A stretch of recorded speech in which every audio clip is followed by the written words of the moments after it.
Bapak Ibu sekalian, apa itu hidayah? Satu, sampai masjid ini pun saking pentingnya bernama Nurul Hidayah. Ustadznya Adi Hidayat. Apa itu hidayah? Satu. Kedua, apa keistimewaan hidayah? Pertama, apa maknanya hidayah? Yang kedua, apa keistimewaan hidayah? Yang ketiga, bagaimana cara kita mendapatkan hidayah itu? Tiga ini yang coba kita jawab di pertemuan pagi ini, dan mudah-mudahan bisa kita amalkan setelah pengajian ini insyaallah. Allahu Rabbi wal Islam dini wa Muhammadan Rasulullah wa yaqini. Siapapun yang menempuh perjalanan menyiapkan dirinya sampai ke majelis ilmu dengan tujuan ikhlas untuk belajar. Tujuannya bukan lihat ustadznya. Tujuannya bukan update status. Tujuannya ikhlas belajar walaupun sedikit yang dia dapatkan. Maka semua yang ia alami dalam perjalanannya akan Allah tuliskan lewat malaikatnya itu untuk meringankan langkah dia ke surga kelak. Itu janji Nabi dalam hadis riwayat Ibnu Majah nomor hadis 233, rawinya sahabat Abu Darda radhiyallahu taala anhu. Ini sebagai pembuka, mudah-mudahan membuat kita lebih ikhlas untuk belajar, dan mari kita awali pelajaran kita dengan membaca Bismillahirrahmanirrahim. Hidayah dalam uraian Al-Quran dan Sunnah Rasulullah Sallallahu Alaihi Wasallam. Bapak Ibu sekalian, apa itu hidayah? Satu, sampai masjid ini pun saking pentingnya bernama Nurul Hidayah. Ustadznya Adi Hidayat. Apa itu hidayah? Satu. Kedua, apa keistimewaan hidayah? Pertama, apa maknanya hidayah? Yang kedua, apa keistimewaan hidayah? Yang ketiga, bagaimana cara kita mendapatkan hidayah itu? Tiga ini yang coba kita jawab di pertemuan pagi ini, dan mudah-mudahan bisa kita amalkan setelah pengajian ini insyaallah. Tidak cukup dengan amin, kita ngaji dulu. Hidayah setidaknya memiliki tiga makna utama. Saya ulang, setidaknya memiliki tiga makna utama. Satu, hidayah bisa berarti bimbingan Allah yang memudahkan seseorang untuk beribadah. Bimbingan Allah yang memudahkan seseorang untuk ibadah. Jadi kalau sudah mendapatkan hidayah ini, gampang, sholat gampang, enak. Bahkan sebelum waktu sholat sudah nanya, jam berapa sholatnya? Ini kan subuh baru selesai tadi. Ada orang baru subuh, udah nanya isya Pak. Padahal baru subuh, isya nanti jam berapa katanya.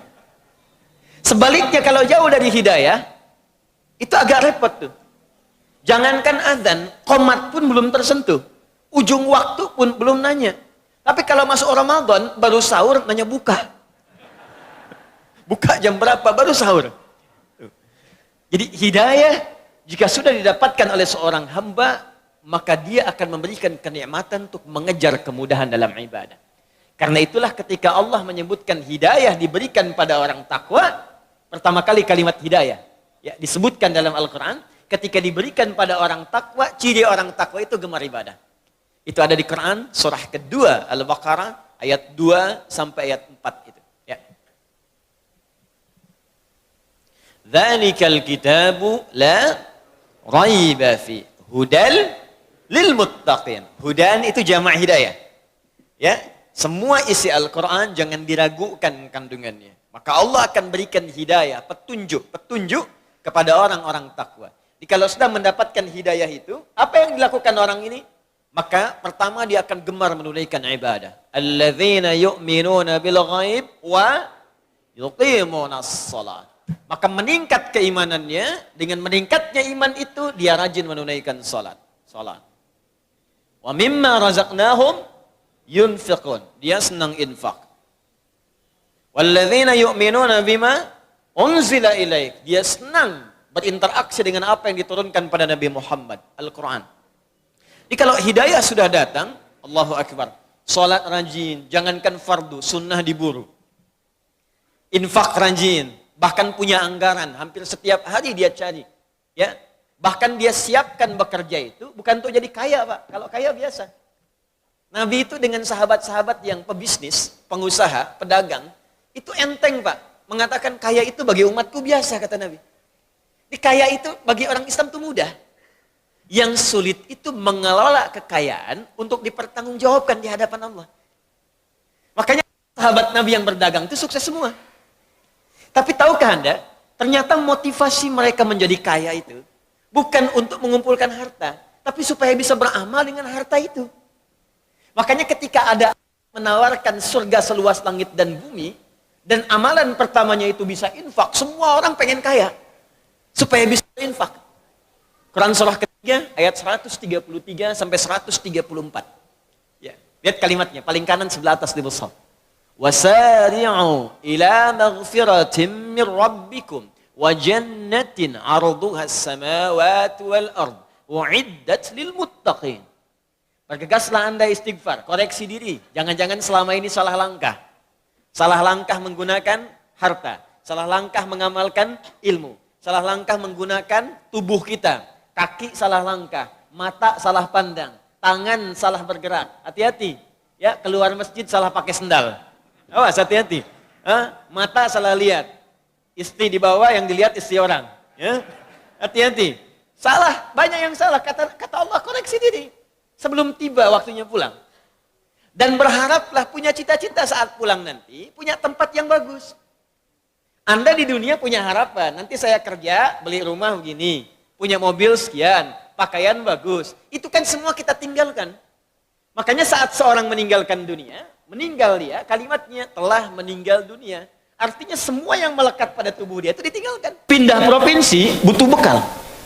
Maaf teman-teman, Anda mau kunjungan ke negara lain bukan cuma bekal, butuh visa, bikin paspor dan lain sebagainya. Sekarang Anda mau pindah ke akhirat yang tempatnya lebih jauh. Jarak 1 hari perbedaannya sama dengan 1000 tahun. Masa kita ke sana nggak bawa bekal, kan nggak nyambung. Yang dekat saja butuh bekal, apalagi perjalanan yang jauh. Sekarang Allah balik, bekal kamu apa? Maka Allah tawarkan, kalau Anda ingin pulang, aku siapkan sebuah tempat di surga yang paling indah, yang luasnya seluas langit dan bumi. Silahkan Pak, mau maraton bebas, mau koprol silahkan, seluas langit dan bumi, nggak tahu ujungnya di mana. Lalu Anda katakan, saya pengen, ya Allah, apa amalannya? Ayat 134-nya. Amalan pertama, amalan harta. Alladzina yunfiquna fis-sarai wad-dharra. Yaitu orang yang gemar infak. Maka ketika ayat ini turun, sahabat tuh ngejar infak, Pak. Infak tuh kan nggak mungkin dikerjakan kalau nggak ada yang diinfakkan. Makanya ada yang berusaha untuk dagang. Supaya apa? Bisa infak. Abdurrahman bin Auf itu sampai jadi orang paling kaya se-Madinah pada saat itu. Kapaknya terbuat dari emas, boleh jadi terkaya di dunia pada masa itu, boleh jadi. Itu apa yang paling bahagia ketika beliau dapatkan? Bukan saat hartanya ada, Pak. Tapi ketika 1/3 orang Madinah itu diinfaki oleh beliau, dibebaskan utangnya. 1/3 orang Madinah, saya bebaskan utangnya. Abdurrahman bin Auf. 1/3 lagi, saya utangi, saya berikan modal. 1/3 lagi disantuni oleh beliau. Jadi semua orang Madinah dibantu oleh Abdurrahman bin Auf. Utsman bin Affan radhiyallahu taala anhu, infaknya abadi sampai sekarang. Sumur Yahudi dibeli oleh beliau. Yang tadinya setiap orang datang bayar, kata Utsman nggak usah, sekarang ambil ya kalau haus. Ada kebun kurma sekitarannya dibeli oleh Utsman, lapar ambil. Sampai sekarang itu masih ada, akan jadi pemukiman, setiap ada bagian dari situ disimpan di Bank Saudi, diinfakkan, disedekahkan atas nama Utsman bin Affan. Sudah 15 abad. Menantu Nabi, sahabat Nabi, orang yang paling dekat dengan Nabi, disebut pemalu. Bahkan malaikat Jibril datang kepada Nabi, kalau ada Utsman ikutan malu malaikat. Tuh. Masih bisa kerja untuk infak. Antum sahabat Nabi bukan. Menantu juga bukan. Malaikat turun belum tentu malu lihat antum. Sekarang antum masih pengen ngejar dunia, apa persiapan Anda untuk akhiratnya? Dan Anda merasa satu saat kita akan pulang. Mungkin hari ini kita meninggal. Apa persiapannya? Maka kalau sudah Allah berikan hidayah kepada kita, maka persiapan akhirat itu lebih mudah, Pak. Enak gitu. Mau bangun, mau tahajud, seketika, bahkan bertanya, bahkan nyiapkan waktunya. Mau baca Quran, bahkan udah siap-siap, punya agenda. Sehari 1 juz, sehari 1 juz, 30 hari khatam. Saya mau tanya pada Bapak Ibu, siapa yang ingin ke surga angkat tangan? Masya Allah. Yang surganya Firdaus. Yang pengen bersama Nabi. Pertanyaan saya, untuk hari ini saja, berapa ayat yang telah Bapak Ibu agendakan untuk baca Quran ke surga itu? Cita-cita Firdaus bersama Nabi. Baru 1 ayat, itu pun 1 huruf lagi. Sod. Di mana persiapan kita? 1 ini. Jadi pentingnya hidayah, pertama, hidayah bisa bermakna kemudahan untuk menunaikan ibadah. 2, hidayah bisa juga berarti perlindungan yang Allah berikan untuk membebaskan dari setiap kesulitan. Perlindungan yang Allah berikan untuk membebaskan dari setiap kesulitan. Saya seringkali istilahkan solusi dari persoalan yang kita alami. Walaupun tingkat kesulitannya paling tinggi. Bapak Ibu kalau hari Jumat itu ada 2 surah dalam hadis yang diisyaratkan untuk dibaca. 1 ada Yasin, yang kedua ada Al-Kahf. Al-Kahfi, apa artinya Al-Kahfi? Gua. Kenapa disebut surat gua Al-Kahf? Karena ada kisah yang terkait dengan gua itu. Jadi gua itu bahasa Arabnya ada 2. Ada gharun, seperti di At-Taubah saat Nabi dikejar oleh orang-orang Quraisy dan bersembunyi di gua Thur. Maka Allah menurunkan sebuah kisah menyampaikan pada kita, idhuma fil ghar, gharun, idh yaqulu li sahibi la tahzan innallaha. Gharun disebut gharun. Ya. Kalau Bapak Ibu misalnya ke Mekah, kemudian ke Jabal Nur itu, naik ke atas 700 meter ke atas itu, turun sedikit, itu nanti akan melihat di situ ada gua Hira, tulisannya Gharu Hira. Ya. Mudah-mudahan yang belum umrah atau haji bisa disegerakan ya. Ya. Tidak cukup dengan amin, nabung. Dari sekarang, nabung, siapkan. Ya. Nah, 2, ada yang disebut kahfun, al-kahf. Kalau kahfun, itu dalamnya lebar, Pak. Agak besar guanya. Sehingga yang masuk itu tidak hanya 1, 2.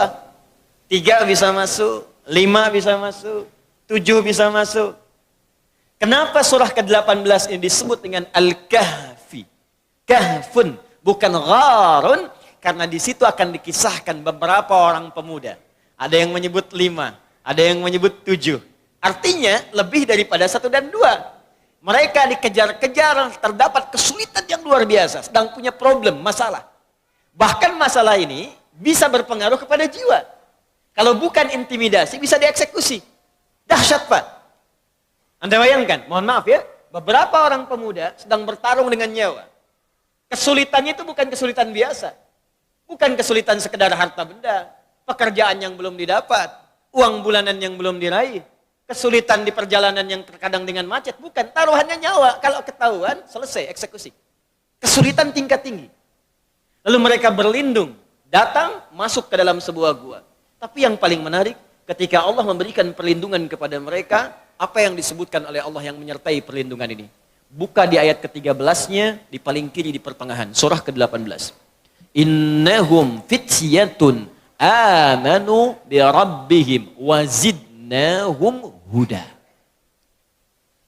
Mereka itu para pemuda yang sedang mengalami kesulitan luar biasa. Bahkan bertarung dengan nyawa. Taruhannya eksekusi. Tapi dia beriman kepada saya, kata Allah. Beriman kepada Rabbnya, yang disebutkan Rabb. Sifat rububiyahnya masuk di situ. Yang merawat, melindungi, memberikan bekal, mencukupkan, memberikan kenikmatan. Ketika dia beriman kepada saya, kata Allah, zidnahum huda. Aku tambahkan hudan. Jamak dari kata hidayah adalah hudan. Ketika aku berikan hudan, aku lindungi dia. Bahkan kami tautkan hati mereka, warabatna ala qulubihim. Kami berikan kekuatan, konsistensi dalam hati mereka, dan dapat perlindungan kemudian di gua itu. Saking nikmatnya kalau sudah mendapatkan perlindungan dari Allah, Bapak Ibu sekalian, semua masalah selesai. Saya tanya pada Anda ya, maaf sekali. Di gua, senikmat-nikmatnya tinggal di gua, dengan tinggal di rumah, nyaman mana? Rumah. Kalau di gua itu alas tidurnya itu empuk atau kasar? Kasar, keras. Gelap atau terang? Gelap. Kok bisa ada orang tinggal di gua, katanya tempatnya keras, kasar, gelap. Tapi saking nikmatnya, tidur sampai 309 tahun. Ada orang tinggal di rumah yang mewah, kasurnya empuk. Bahkan ada kasur itu untuk kesehatan. Kamarnya fasilitas lengkap. Tapi setiap 30 detik bangun. Disibukkan oleh kesulitan dirinya sendiri. Ini orang tinggal di gua. Tempatnya terlihat sempit. Keadaannya keras. Ya, gelap. Tapi bisa nikmat tidur sampai 309 tahun. Gak ada yang ganggu. Dan diatur oleh Allah semua. Makannya cukup. Cahaya cukup. Setiap bolak-balik cahaya matahari itu masuk di setiap sudut. Nikmat 309 tahun. Bisa enak aja bangun. Kayaknya baru semalam kita tidur. Kalau hidayah Allah sudah datang, maka kenikmatan hidup itu akan tiba, solusi setiap masalah akan hadir, sekalipun Anda tinggal di tempat yang paling sempit, keadaan batas, tapi kalau hidayah sudah datang, maka semuanya akan terlihat mewah dan nyaman dalam kehidupan. Jadi hidayah, bagian kedua, jika kita sudah mendapatkannya dari Allah, maka dia bisa berwujud solusi dari setiap persoalan yang kita alami. Satu, bisa kenikmatan ibadah,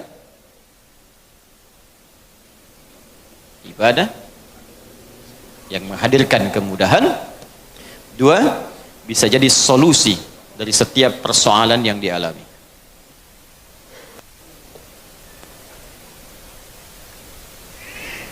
Ya, nanti ya. Nih. Tiga, hidayah bisa berarti jalan menuju kesuksesan dan kebahagiaan. Kalau sudah dapat hidayah, sukses, bahagia. Sukses, bahagia. Tiga, sukses dan bahagia. Ini sering kali saya ungkapkan.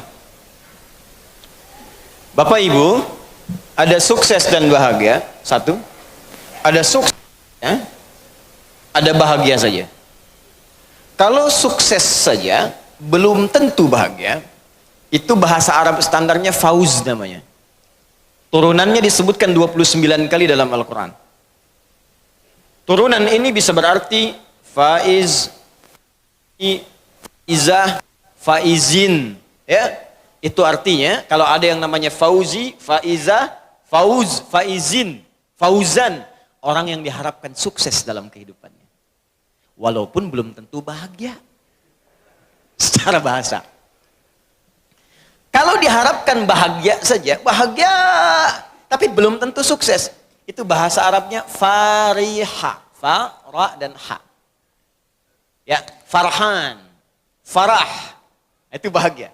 Jadi kalau yang diberikan nama farhan, diharapkan bahagia selama hidupnya. Walaupun belum tentu sukses.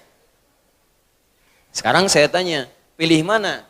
Sukses tidak bahagia, atau bahagia tapi nggak sukses? Kaya tapi gelisah atau miskin tapi tenang? Tidak ada pilihan ketiga, jangan milih. Pilih mana? Pasti pengen yang ini. Karena itu Allah sudah mengerti isi hati kita, Allah sudah paham. Sebelum diungkapkan sudah tahu. Bahkan sebelum saya sampaikan tadi, di hatinya sudah berbisik pengen ini. Dalam bahasa Arab, sukses dan bahagia kalau disatukan itu namanya falah. Falahun. Kalau Anda beli kamus bahasa Inggris dan Arab, menemukan kalimat falah, itu terjemahannya success and happiness. Ya. Sukses dan bahagia. Ya, bahagia dan sukses, falah. Orangnya disebut muflih. Di kalau kita bekerja sudah menggenggam kesuksesan, kebahagiaan disebut aflah namanya.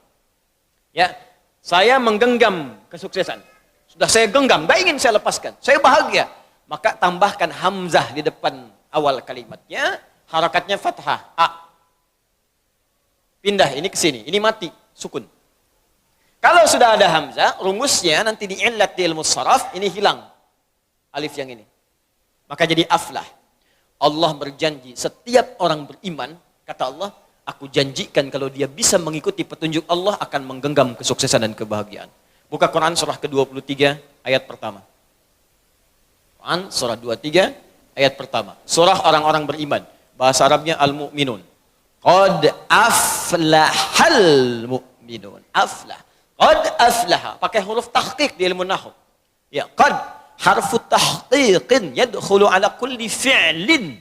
Ya, paham? Tidak. Ya. Qad, huruf yang menjamin kepastian yang masuk dalam setiap kata kerja di bahasa Arab. Temannya lam. Kalau lam harakat fathah masuknya ke isim kata benda. Wal 'asr. Surah 103, innal insana la fi. Qadnya enggak ada karena di situ ada tanda-tanda kata benda. Apa itu? Fi. Di ilmu nahwu tanda kata benda min ila an ala fi rubba ba kaf lam fi masuk di situ. Karena yang masuk kata benda maka menggunakan lam. Kalau masuk kata kerja menggunakan qad. Paham? Iya. Qad aflaha, orang beriman itu kata Allah, aku pastikan. Begini cara menerjemahkannya. Aku pastikan setiap orang beriman akan menggenggam kebahagiaan dan kesuksesan dalam hidupnya. Qad aflahal mu'minun. Kalau sudah bahagia, maka dirubah langsung oleh Allah, bukan pekerjaan lagi. Langsung menjadi bentuk orang, subjeknya. Maka pindahlah kemudian, orang-orang bahagia ini disatukanlah dengan hidayah. Jadi kalau Anda ingin mendapatkan kebahagiaan itu, pesan kuatnya, maka ambil hidayah Allah itu. Nah, hidayah ini dalam bentuk jamak bahkan diberikan oleh Allah. Disebutkanlah di Quran, surah kedua Al-Baqarah ayat yang kelima. Orang bahagianya disebut muflih, jamaknya muflihun. Al-Baqarah ayat kelima. Ulaika ala hudam mir rabbihim wa ulaika humul muflihun. Ulaika ala hudan mir rabbihim wa ulaika humul muflihun. Bahkan pakai hum. Kalau kita ngaji hum ini di ilmu nahwu, Allah bisa mengatakan begini di luar Quran. Ulaika ala hudam mir rabbihim wa ulaikal muflihun. Bisa. Tapi ketika humnya muncul, ini bukan sekedar kata ganti atau dhamir, tapi disebut dengan taukid. Penguat. Kata Allah, perhatikan cara menerjemahkannya. Kita pakai ilmu balaghah di sini. Ulaika ala hudam mir rabbihim. Mereka itu adalah orang-orang yang terus diberikan hidayah oleh Allah. Wa ulaika humul muflihun, karena dia dapat hidayah Allah, maka aku pastikan, aku jamin kata Allah, dia akan selalu sukses dan bahagia dalam setiap kehidupannya. Dan hebatnya bukan menggunakan fauqa tapi ala. Lihat sini. Baik. Riyadhus Shalihin, ini kitab. Ada 1896 hadis di kitab Riyadhus Shalihin. Kitab ketiga yang dikarang oleh Al-Imam An-Nawawi. Setelah At-Tibyan fi Adab Hamalatil Quran, yang kedua Al-Arba'in 42 hadis, yang ketiga Riyadhus Shalihin 1896 hadis. Sampai nanti ke Syarah Muslim 9 jilid. Saya katakan begini. Hadzal kitab fauqal maktab. Ya. Kitab ini sekarang di mana, Bu? Pak? Di atas meja. Sekarang di mana? Di atas meja. Nah, di bahasa Arab itu atas itu ada dua. Ada fauqa, ada ala. Ini fauqa namanya. Al-kitab fauqal maktab. Tapi kalau begini, ala namanya. Al-kitab ala al-maktab. Bedanya yang pertama hanya begini, yang kedua nempel, Pak. Melekat. Perhatikan ayat ini. Al-Baqarah ayat kelima tadi. Ulaika pakai fauqa atau ala? Ulaika ala hudam mir rabbihim. Ada orang-orang yang hidupnya ditempel oleh hidayah Allah. Jadi kemanapun dia beraktivitas, hidayah nempel. Tadi kan saya katakan, hidayah itu solusi. Hidayah itu kemudahan ibadah. Hidayah itu kesuksesan. Jadi apapun yang dia kerjakan, bahagia saja. Apapun yang dia lakukan, sukses. Di rumah tangga karena hidayah nempel, bahagia rumah tangga. Di kantor sukses. Di pekerjaan nyaman, dan ibadahnya pun luar biasa. Itu yang terjadi pada orang-orang terdahulu. Utsman kaya, Abdurrahman bin Auf kaya, Ammar bin As punya kedudukan, Muawiyah punya kedudukan, Umar jangan ditanya, Abu Bakar apalagi. Tapi tahukah Anda, di balik semua kenikmatan yang mereka rasakan itu, Al-Imam An-Nawawi menuliskan di kitab At-Tibyan fi Adab Hamalatil Quran. Kesenangan mereka, sesibuk-sibuknya Uthman, sekaya-kayanya Abdurrahman bin Auf, Tamim Ad-Dari, masih sempat bangun malam setiap malam menunaikan tahajud sampai khatam Al-Quran. Inilah hidayah. Jadi, hidayah saya turunkan bisa berarti satu ini kenikmatan ibadah, kedua solusi dari setiap problem yang dialami, ketiga kesuksesan dan kebahagiaan. Maknanya satu atau banyak? Jadi hidayah itu punya satu makna atau banyak mana? Banyak. Kalau banyak, maka rumusnya jadikan bentuk jama', plural. Jama' dari kata hidayah adalah hudan namanya. Ya, hidayah jamaknya hudan. Karena itulah dalam Al-Quran, kata hidayah ini sering berbentuk jama'. Seringkali menggunakan kata hudan. Hudan, hudan, hudan, hudan. Kenapa diberikan bentuk jama'? Ingin memberikan gambaran kepada kita, kalau Anda dekat dengan Allah, mendapatkan bimbingan Allah, bukan cuma satu yang ingin aku berikan. Semuanya aku berikan. Ya Allah tidak ingin ada orang nikmat ibadah, tapi miskin, fakir saja. Ada orang kaya, tapi ibadah susah. Ini Pak, ini masjid nih Pak. Sini. Ini ada rumah orang di sini, jaraknya cuma 5 meter.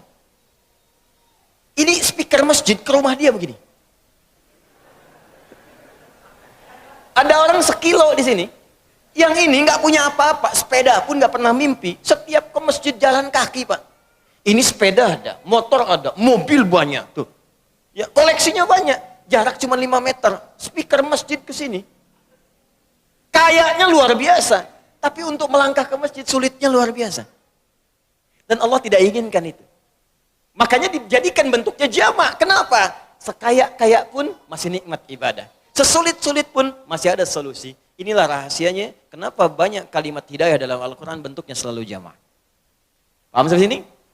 Nah, sekarang kalau Allah sudah tawarkan semua kenikmatan dan keistimewaan privilege ini, maka siapa di antara kita yang tidak menginginkannya?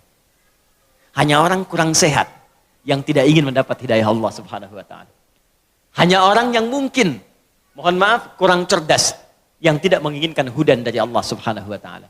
Ketika kita memiliki harapan-harapan apa yang ingin kita dapatkan semuanya itu, maka Allah ternyata sudah menurunkan bimbingan-bimbingan untuk meraih apa yang kita harapkan itu. Jelas sampai sini? Baik, maka dari itu pertanyaan pertama sudah terjawab, apa makna hidayah? Pertanyaan kedua pun sudah terjawab, ya, apa manfaat dari hidayah? Sekarang kita masuk ke bagian yang ketiga. Bagaimana cara kita mendapatkan hidayah itu? Apakah harus mencari setiap orang yang namanya hidayah? Ambil. Atau ada tips dalam Al-Quran yang bisa kita ikuti? Baik, saya tanya dulu sebentar supaya saya bisa petakan durasi waktunya. Kita sampai jam berapa hari ini? 12. Oh, baik. Ya, siap. Siap. Ya. Anda sampai jam 12, saya jam 10 pulang. Harus lanjut. Ya, kita selesai jam 10 kurang seperempatan lah ya. Jadi saya bagi waktu, mungkin ada pertanyaan kita bisa diskusikan. Untuk mendapatkan hudan, setidaknya ada 2 jalan. Yang paling utama yang disebutkan dalam Al-Quran. Ada 2 cara. Satu, jalan pertama adalah dengan cara meningkatkan takwa kepada Allah.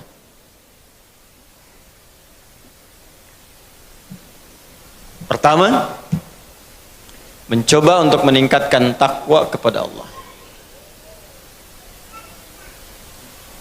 Bentuknya lebih banyak disebutkan dalam bentuk ibadah ritual.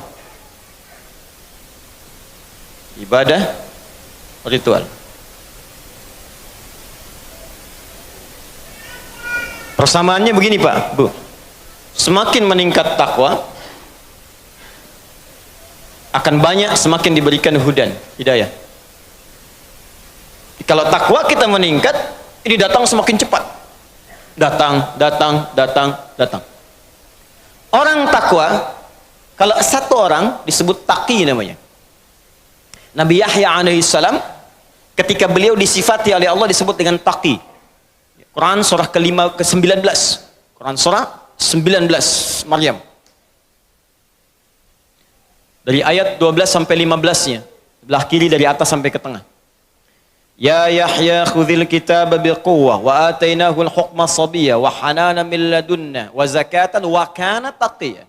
Satu orang.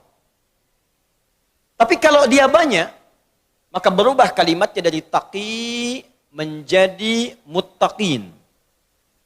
Ya, jadi apa? Muttaqin. Muttaqin.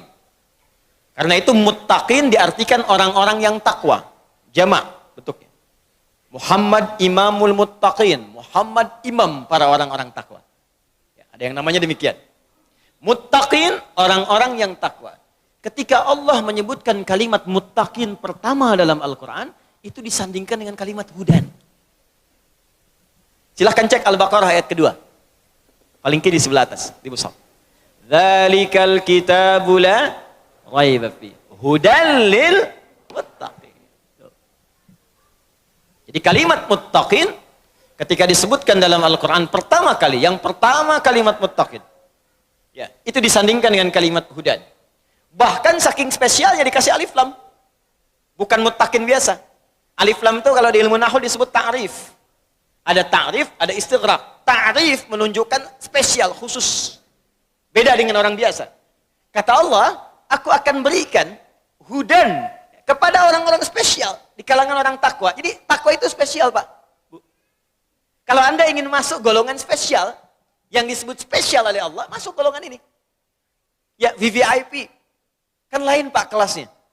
Anda masuk ke sebuah ruangan, sebuah tempat, ke bandara, VVIP mah lain sendiri. Masuk udah ada protokolnya, tempatnya enak, kadang nggak ngantri juga. Nah, ini ada orang VVIP dalam pandangan Allah. Siapa orang-orang ini? Ini al-muttaqin. Bahkan semua isi Quran itu jadi petunjuk buat dia. Karena itu ketika Allah katakan dzalikal kitabu la raiba fi, semua isi Quran jangan diragukan. Bahkan semua isi Quran akan jadi hudan, jadi petunjuk untuk dia. Saking spesialnya. Nah sekarang, ada rumus dalam ilmu Quran ditafsir begini. Kalau Allah menunjukkan atau memberikan isyarat kalangan spesial tertentu, maka jangan disimpulkan bahwa itu hanya diberikan pada golongan khusus saja. Cara menyimpulkannya, kita diajak untuk masuk dalam golongan itu. Contoh, ibu kenal Maryam? Kenal. Baik ya, bapak-bapak nggak kenal, ibu-ibunya kenal Maryam. Alhamdulillah. Hanya di Nurul Hidayah ibu-ibunya kenal Maryam. Maryam anaknya Imran. Imran menikah dengan Hannah melahirkan Maryam. Maryam itu kalangan spesial. Saking spesialnya banyak keistimewaan yang melekat pada beliau, bahkan disebutkan tidak akan pernah diberikan pada perempuan lain selain Maryam saja. Apa yang beliau dapatkan? Setidaknya dua. Yang pertama bisa mengandung melahirkan tanpa disentuh laki manapun. Bahasa Qurannya tanpa disentuh, walam yamsasni bashar. Dan disebutkan nama dengan bintinya, wa Maryam ibnata Imran, Maryam binti Imran. Di kaidah tafsir disebutkan kalau ada peristiwa, disebutkan namanya lengkap dengan bintinya, maka peristiwa itu hanya akan terjadi pada orang itu saja, tidak akan berlangsung kemudian pada orang yang lain. Makanya langsung disebutkan ini Maryam binti Imran. Yang mengalami ini cuma Maryam binti Imran saja.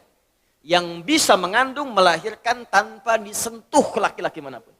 Kalau yang mengandung melahirkan tanpa bapak, banyak. Tapi yang tidak disentuh laki-laki manapun, cuma Maryam binti Imran. Supaya nanti tidak ada orang mengaku di kemudian hari, saya pun Maryam kok. Bisa mengandung, bisa melahirkan, iya. Tapi bukan tidak disentuh tanpa bapak. Anda Maryam binti apa? Maryam binti Asep, Pak. Balik. Dua, lihat Quran surah ketiga ayat 37. Paling kiri sebelah bawah. Quran surah ketiga ayat 37. Maryam mendapatkan keistimewaan. Allahu Akbar. Semua rizkinya langsung Allah yang turunkan.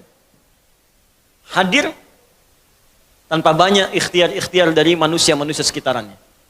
Itu Maryam punya mihrab, Pak Bu. Ibadah di situ. Memang orang tuanya ingin khususkan anaknya ini yang satu ahli ibadah. Ini tips Pak buat kita, Bu. Saya sering katakan kalimat ini.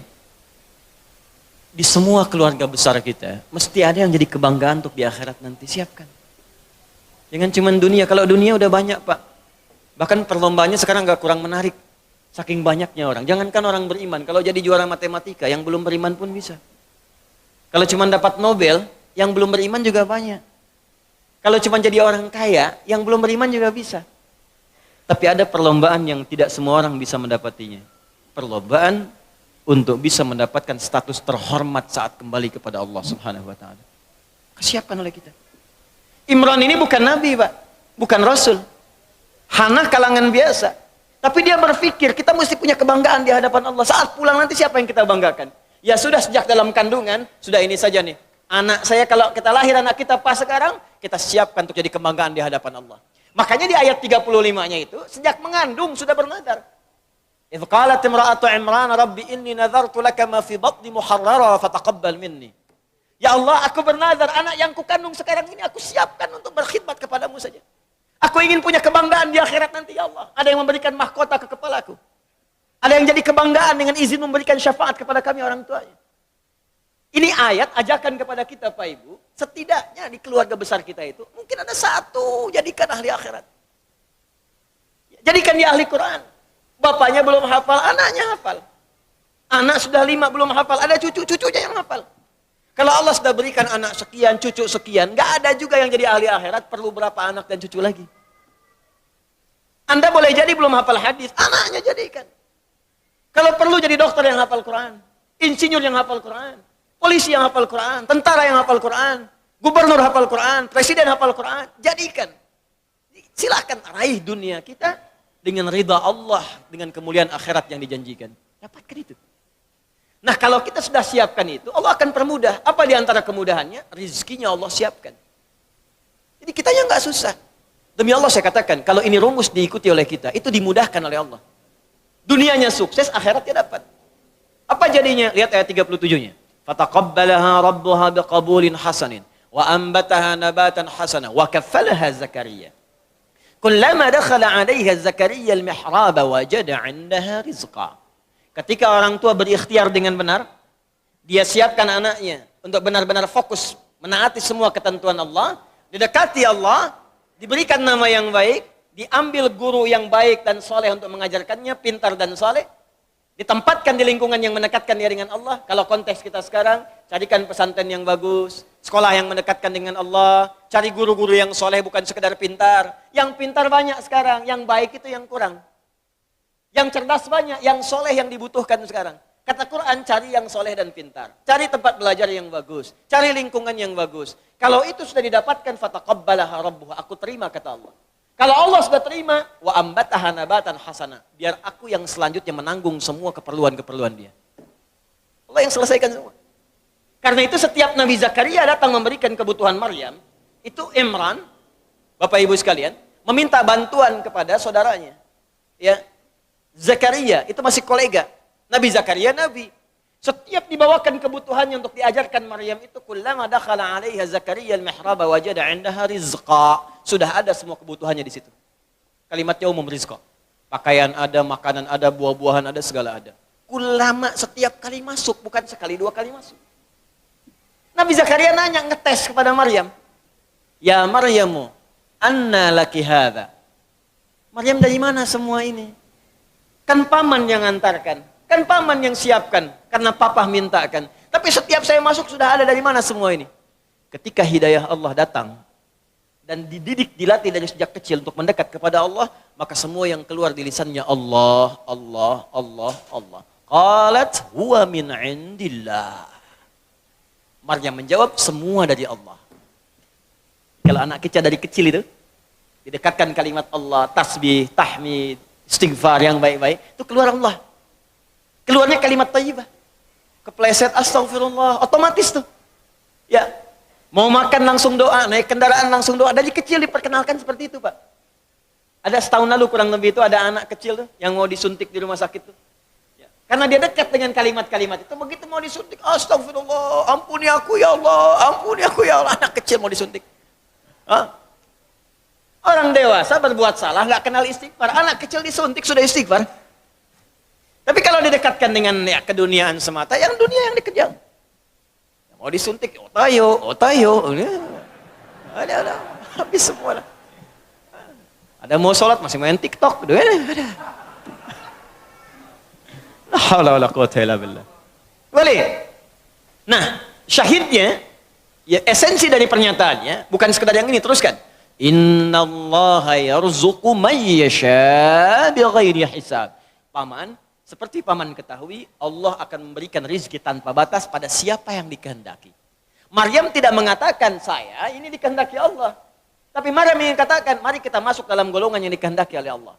Maka pamannya langsung mengambil kalimat itu, langsung menyimpulkan, kalau saya mengerjakan seperti yang Maryam kerjakan, tentulah saya pun akan diberikan oleh Allah rizki bahkan tanpa batas, seperti yang Maryam dapatkan. Rizki itu bukan cuma makanan, bukan cuma pakaian, ketenangan rizki. Keturunan rizki. Nabi Zakaria tenang sudah, makanan cukup, pakaian ada, yang belum ada keturunan. Bahkan medis memvonis sudah tidak mungkin dapat keturunan. Karena istrinya, maaf ibu, divonis monopos dan mandul, nggak mungkin punya keturunan. Tapi karena kalimat tadi, Allah tidak punya batas dalam pemberian. Apa yang Maryam kerjakan yang belum Nabi Zakaria pernah dapatkan adalah ibadah di mihrabnya itu. Makanya Nabi Zakaria langsung beribadah di mihrab itu, menunaikan sholat. Saat sholat di mihrab dikerjakan itu berdoa. Doanya diabadikan di Quran surah 3 ayat 38 sampai 39. Ya, hunalika da'a Zakaria rabbah. Tanpa menunggu waktu yang lama, Nabi Zakaria langsung kerjakan. Lihat, ini yang nanti mau saya ajarkan. Tanpa menunggu waktu yang lama, seketika dikerjakan di mihrab itu. Apa yang beliau kerjakan? Beliau tunaikan salat, berdoa kepada Allah. Qala rabbi habli min ladunka dzurriyyatan thayyibah. Ya Allah, Engkau punya sifat Wahhab, pemberi tanpa batas. Orang mengatakan aku punya keterbatasan. Orang mengatakan istriku tak mungkin bisa mengandung. Maka ketika orang katakan mustahil, aku memohon kepadamu yang tidak punya batas dalam pemberian. Innaka sami'ud du'a. Aku yakinkan ya Allah. Aku saksikan Engkau yang maha mendengar doa. Kalau kepada yang maha mendengar doa saja tidak dijawab, kepada siapa lagi aku mesti minta. Anda tahu apa yang terjadi? Beliau sedang sholat, masih berdiri dalam sholatnya, belum selesai sholatnya. Baru selesai baca doanya. Saking cepatnya jawaban Allah, tidak menunggu selesai sholat. Begitu selesai berdoa, langsung turun malaikat. Ayat 39-nya. Fanadatul malaikatu wa huwa qaimun yusalli fil mihrab. Seketika turun malaikat, sedangkan beliau belum selesai sholatnya. Baru selesai doa, masih berdiri dalam sholatnya. Annallaha yubashshiruka biyahya. Allah kasih kabar, istrimu akan mengandung, bahkan namanya langsung diberikan oleh Allah Yahya. Artinya hidup. Yang kata orang mustahil, lahir dari rahim seorang perempuan yang monofos dan mandul, bayi yang hidup, kata Allah nggak ada yang mustahil bagiku, lahir dan jadi dia. Namanya Yahya. Syahidnya, yang penting bagi kita, fokus. Ketika ada tawaran dari Allah, maka cepat ambil. Nabi Zakaria dapat isyarat dari Maryam, seketika diambil. Maka Allah memberikan isyarat di sini. Siapa yang mau jadi golongan spesial ini? Siapa yang ingin masuk dalam golongan muttaqin, yang mendapatkan hudan? Dapat segala kenikmatan ini, kenikmatan ibadah, solusi persoalan, sukses dan bahagia. Ketika Allah menawarkan dan memberikan isyarat dalam kalimat al-muttaqin, maka rumus Qur'annya cepat ambil ini. Cepat dapatkan. Setiap ada peluang, cepat raih. Nah, ini sekarang persoalan kita sekarang, ketika Allah meminta kita cepat mendapatkan itu, ada banyak orang yang menjauhinya. Katanya ingin kaya, dikasih jalan kaya, nggak diambil. Katanya ingin bebas dari masalah, diberikan solusi, nggak dikerjakan. Katanya ingin tenang, diberikan jalan ketenangan, tidak ditempuh. Atas mau kamu apa, Joni? Oke, nah sekarang jalannya sudah ada, muttaqin. Pertanyaan, siapa muttaqin itu? Maka tidak disebutkan kalimat muttaqin kecuali bersanding dengan ibadah. Lihat ke atasnya. Takwa bersamanya ibadah. Maka ketika Allah menyebutkan kalimat muttaqin pertama di ayat ini, dilanjutkanlah di ayat ketiga dan keempatnya. Perhatikan kalimatnya. Ayat ketiganya, alladzina yu'minuna bil ghaib wa yuqimunas. Salat itu bukankah ibadah ritual? Orang takwa itu dia beriman. Dia tingkatkan imannya dengan mengerjakan amalan. Apa amalan pertama orang takwa? Salat. Pak, Bu. Salat. Ini poinnya. Silahkan Anda cek. Makanya semua nabi sholat, Pak. Sahabat salat, tabi'in salat. Anda cek silahkan, buka Qurannya Anda temukan. Nabi Isa salat, buka Quran surah 19 ayat 31 sampai 33. Nabi Musa salat, buka Quran surah ke-20 ayat ke-14. Innani anallahu la ilaha illa ana fa'budni wa aqimis salata lidzikri. Kalimat Allah kepada Nabi Musa. Nabi Ismail salat, bahkan minta keluarga besarnya salat. Buka Quran surah 19 ayat 55. Wa kana ya'muru ahlahu bis shalah. Dan Nabi Ismail itu meminta semua keluarganya salat. Bahkan wahyu yang diwahyukan pada Nabi Muhammad, itu kata Allah sama persis perintah-perintahnya seperti nabi-nabi dulu. Dari sejak Rasul pertama diutus Nabi Nuh. Kalau Nabi Adam Nabi, bukan Rasul. Ya, saya pernah jelaskan ini. Kalau Nabi diberikan risalah, misi untuk pribadinya saja. Dengan yang terdekat. Kalau Rasul diberikan misi untuk umat. Kenapa Nabi Adam bukan Rasul tapi Nabi? Karena saat Nabi Adam turun, umat belum ada. Yang ada cuma Adam dan Hawa. Ya, umatnya nggak ada, makanya adanya Nabi. Nuh alaihissalam sudah ada umat, diangkatlah jadi Rasul. Ketika Allah menyebutkan wahyu yang diberikan pada Nabi Nuh, itu sama persis dengan Nabi Muhammad. Hanya Nabi Muhammad lebih sempurna. Dari mana taunya Ustaz? Buka Quran surah keempat ayat 163. Paling kiri sebelah atas di mushaf. Quran surah keempat An-Nisa ayat 163. Inna auhayna ilaika. Muhammad, sungguh ta'zimun nafsi, pakai inna. Sungguh dengan keagunganku, kata Allah. Dengan segala kedahsyatan yang aku berikan kepada setiap rasulku. Perhatikan, aku berikan wahyu kepadamu sama persis. Kama auhayna ila Nuhin wan nabiyyina min ba'di. Sama persis yang aku berikan kepada Nuh alaihissalam dan nabi-nabi setelahnya sampai kepada engkau. Muhammad sallallahu alaihi wasallam. Bin Abdullah, bin Abdul Muttalib, bin Hashim, bin Abdul Manaf, bin Qusay, bin Murrah, bin Kilab, bin Ka'ab, bin Ghalib, bin Fihr, bin Malik, bin Nadhar, bin Kinana, bin Khuzaimah, bin Mudrika, bin Ilyas, bin Nizar, bin Mudar, bin Ma'ad, bin Adnan, bin Addi, bin Adri, bin Muqawwam, bin Nahur, bin Tarikh, bin Ya'rab, bin Yasjub, bin Nabit, bin Ismail alaihissalam, bin Ibrahim alaihissalam, bin Azar, bin Nahur, bin Tari, bin Abir, bin Kinan, bin Arfakhshad, bin Sam, bin Nuh alaihissalam, bin Mihlail, Matushala, bin Kinan, bin Anwas, bin Tis, bin Adam alaihissalam. Coba ulangi. Sama persis. Jadi Nabi semua sholat sebelumnya. Sholat. Untuk apa? Meningkatkan takwa. Kenapa mesti takwa? Supaya mudah. Makanya ketika Allah menyebutkan kalimat takwa, kemudahannya datang. Buka Quran surah ke-65. Di ayat 2 dan 3. Wa may yattaqillaha yaj'al lahu makhraja wa yarzuqhu min haitsu la yahtasib. Siapa yang mampu meningkatkan takwa, aku berikan solusi. Semua kesulitannya aku mudahkan. Aku kirimkan rezeki bahkan dari sisi yang tidak dia duga. Anda ingin bahagia? Takwa. Lihat akhir ayat 189 di surah Al-Baqarah. Lihat ujung ayatnya. Wattaqullaha la'allakum tuflihun. Kalau kamu ingin takwa, kalau kamu ingin bahagia, kata Allah, ingin sukses, tingkatkan takwa. Anda masih belajar di kampus, pengen pintar, ilmu pengen cepat datang. Allahu Akbar. Takwa juga. Buka Quran surah kedua, di akhir ayat 282. Paling kiri sebelah bawah. Persis paling bawahnya. Wattaqullaha wa yu'allimukumullah. Tingkatkan takwamu kepada Allah, aku tambahkan pengetahuan. Datang min ladunna ilma, dari kami, makanya disebut ilmu laduni. Bukan nggak belajar, dia ikhtiar. Dia belajar, dia mendekatkan takwa kepada Allah, tapi proses pembelajarannya dipercepat oleh Allah karena takwanya. Logikanya begini, logikanya. Anda dekat dengan pimpinan, akses mudah. Dekat dengan dosen, mudah belajar. Ya, dekat dengan orang-orang berpengaruh, dapat bagian kemudahannya. Anda dekat dengan Allah, apa yang tidak mudah bagi Allah? Bukankah Allah Razzaq, pemilik rezeki? Bukankah Allah Alim, pemilik ilmu? Sekarang ada orang dekat dengan Allah, ya gampang Allah kasih segalanya. Makanya orang dulu Pak, orang dulu itu punya keistimewaan sampai taraf nomor 5. Orang pintar sekarang dari segi ingatan cuma 4 bagiannya. 1, cepat ingat, lambat lupa. Cepat ingat, lambat lupa. Yang kedua, cepat ingat, cepat lupa. Yang ketiga, lambat ingat, lambat lupa. Masih agak lumayan. Yang keempat, ini yang susah. Lambat ingat, cepat lupa. Ingatnya lambat, saya udah nangis sejam lebih nih. Paham? Belum. Begitu paham, keluar masjid lupa. Tapi yang kelima, ini yang sering saya sampaikan, hampir jarang sekarang ada. Cepat ingat, sulit lupa. Jadi mau lupa itu susah Pak. Bukan mau ingat, mau lupa susah. Saking gampangnya ingat, sekali baca ingat, seketika. Imam Al-Bukhari itu, dibacakan sekali langsung masuk. Imam Syafi'i bacakan sekali masuk. Hafal Quran usia 7 tahun, 10 tahun Al-Muwatta. Al-Muwatta lebih tebal daripada ini. Hafal. Al-Bukhari itu dibacakan, hafal seketika. Diuji Pak di Irak, datang ke sana. Katanya mau silaturahim, begitu datang, kayak sidang ujian. Yang uji langsung 10, bukan cuma 3-4 lagi, 10 orang ulama terbesar. Diuji hadis. Kata ini anak muda hebat hadisnya. Di letter U Pak, beliau duduk di sini, dikelilingi ulama begini. Setiap orang menguji 10 hadis.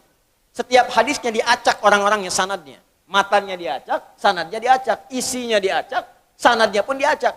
Setiap orang. Begitu satu orang menguji dengan 10 hadis, silahkan. Apakah menurut anda hadis ini benar? Kata Al-Bukhari, sebentar, teruskan dulu aja 10-10-nya, biar sekalian. Teruskan 10-10-nya biar sekalian. 10 kali 10, 100. Begitu selesai kemudian diulang dari awal sampai akhir tanpa salah sedikit pun. Yang ini sanadnya benar tapi matanya salah. Yang ini matanya benar tapi sanadnya salah. Ini ada yang ketukar. Ini bagian ini bukan ini bukan ini, bukan ini. Semuanya. Sampai diakuilah kemudian ditetapkan pada saat itu dengan Imam Muhaddithin. Al-Bukhari. Nabi bukan, Rasul bukan, dipercepat oleh Allah. Jadi kalau takwa itu sudah meningkat, apa rahasianya? Takwa meningkat, datang semua ini. Sekarang kalau anda tanya, amalan takwa itu apa? Pertama sholat. Sholat Pak. Makanya ketika Allah memaksa kita untuk sholat dengan hukum wajib, sebetulnya bukan ingin membebani Pak.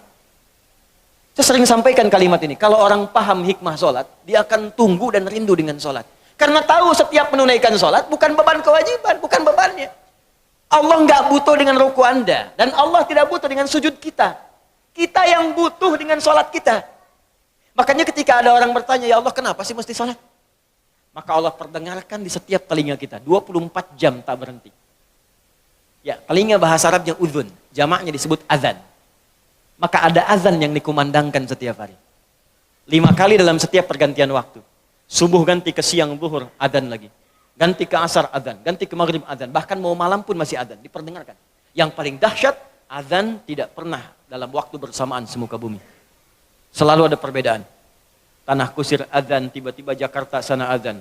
Jakarta selesai masuk Tangerang adzan, Tangerang adzan sampai ke Serang adzan, Serang adzan selesai Banten, Pandeglang adzan. Terus, ternyata semuka bumi 24 jam adzan tidak pernah berhenti. Apa itu adzan? Bukan sekedar panggilan. Tapi kalimat yang ingin disampaikan pada setiap orang yang mempunyai telinga dan pendengaran. Adzan. Ketika diperdengarkan ada syahadat. Allahu Akbar, Allahu Akbar. Makanya tidak sedikit ada orang-orang itu, Pak Ibu sekalian, masuk Islam karena dengar adzan. Dulu pernah ada orang, cuma nonton dia kuliah tuh di luar negeri. Ya. Kemudian di flatnya itu, bukan cuma orang Islam. Ada temannya non-Muslim. Yang Muslim ini bagus nih, bisa dibiasakan. Dia terbiasa dengan hal-hal Islami. Bahkan tayangan TV pun dia putar yang channel 1 itu dari Mekah tentang sholat, baca Quran. Ini bisa kita biasakan. Ke kantor, kalau sedang senggang baca mushaf, baca hadis. Mungkin bagi sebagian orang dengan izin Allah dapat hidayah lewat kebiasaan kita. Begitu sedang membuka tayangan itu muncullah sedang sholat Isya, tayangan persiapan sholat Isya langsung dari Masjidil Haram. Yang non Muslimnya tiba-tiba datang.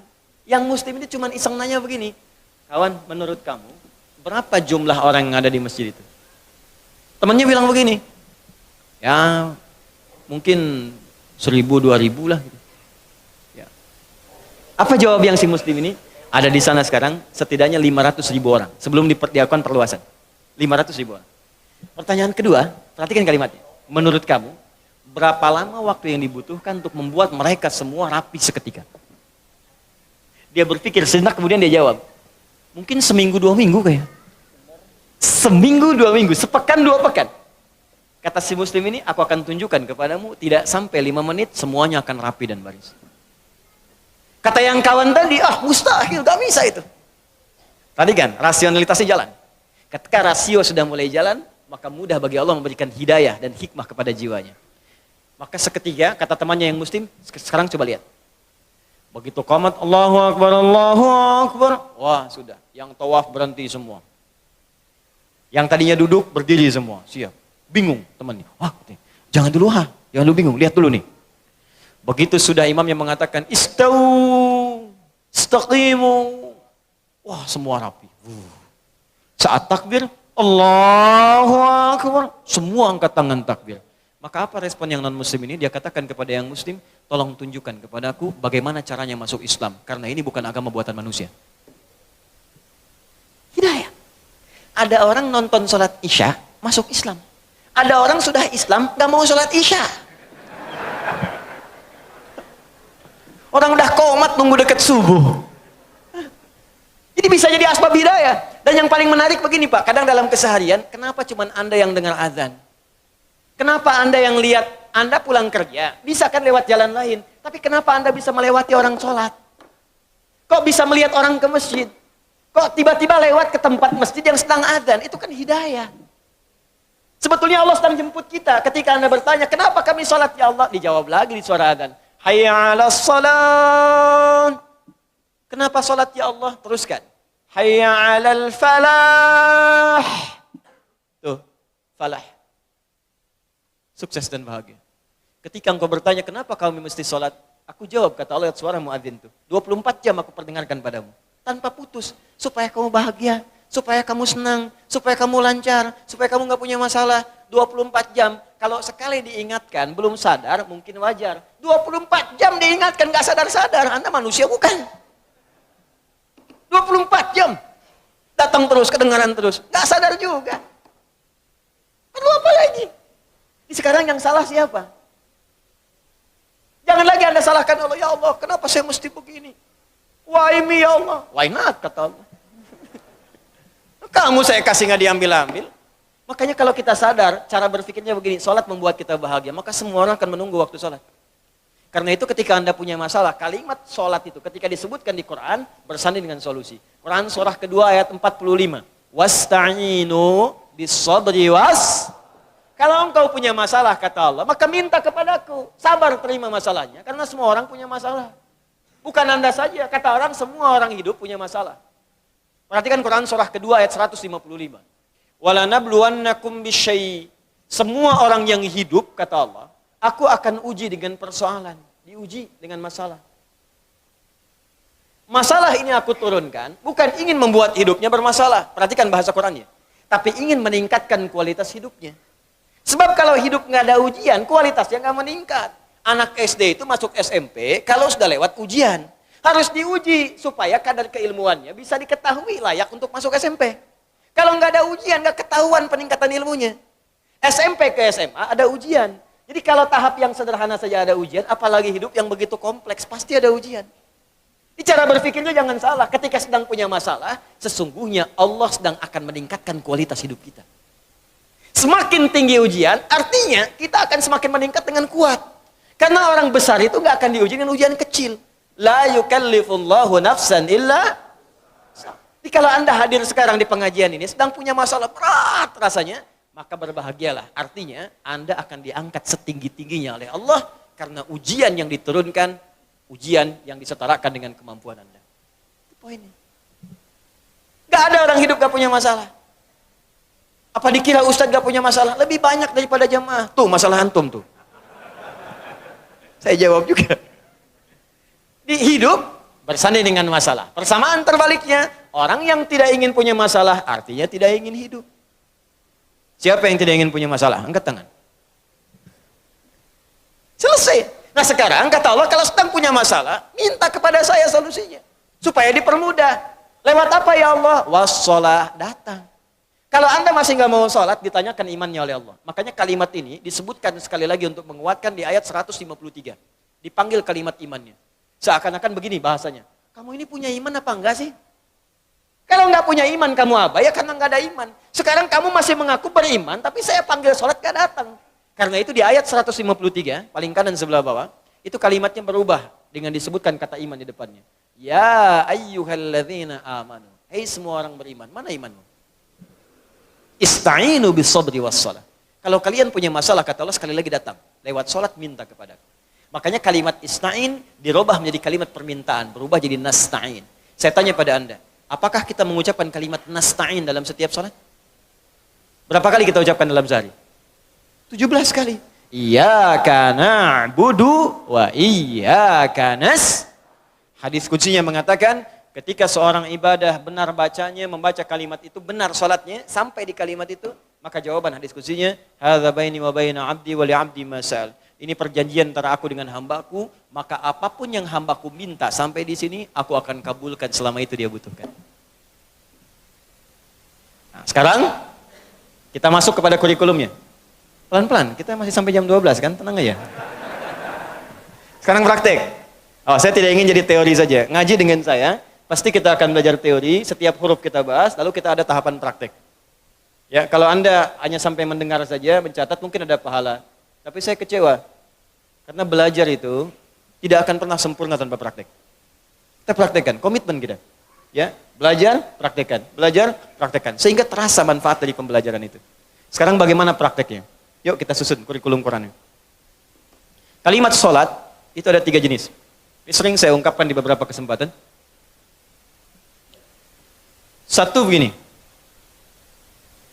Satu, kita hapus dulu.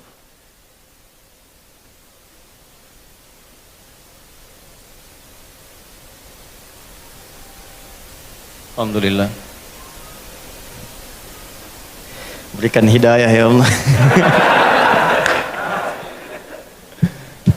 Satu, datang sendiri, angkat sendiri, nulis sendiri, ngapus sendiri, bawa kameramen sendiri. Ya, udah, kau. Jamaah tinggal duduk, lihat ketawa, masuk surga, enak banget. Aduh. Ayo Alif Lam. Di sini. 1, 2, 3, ada 3 jenis. Ada yang begini, Shad, Lam, Alif, Ta, marbutah. Ya. Ini saya agak cepat, jadi khotnya ya sekedarnya saja. Ada jenis khot ruk'ah, ada nasakh, ada thuluthi, ada diwani. Yang ini yang terbaru, khot saka namanya. Apa namanya? Saka, saka hoyong. Ini. 1, 2, 3. Yang ini bentuknya tunggal, 1. Jadi kalau ada kalimatnya seperti ini 1 kali. Singular. Salat. Yang kedua, Shad, Lam, Waw, Alif, ya, kemudian Ta maftuha, tak terbuka. Itu artinya jama'. Tapi jama' mahdud, jama' terbatas.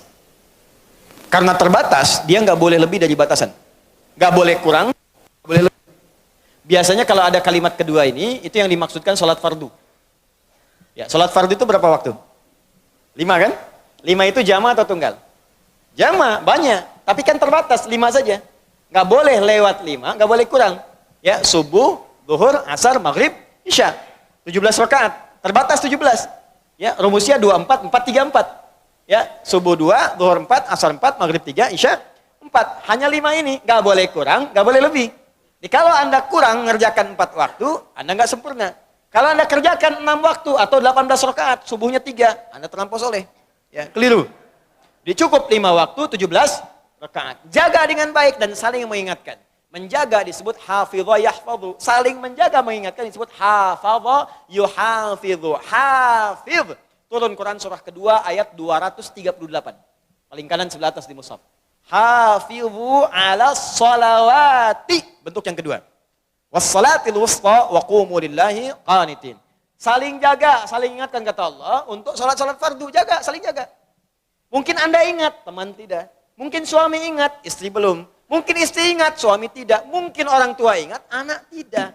Apa Anda tega cuman Anda yang ke surga anak teriak-teriak? Mama, mama, papa, panas, panas, panas. Paksa. Kalau kebakaran kan semua kita bawa keluar. Anak tidur kita bangunin. Bahkan bukan bangun biasa. Nak bangun nak, kebakaran. Enggak ada.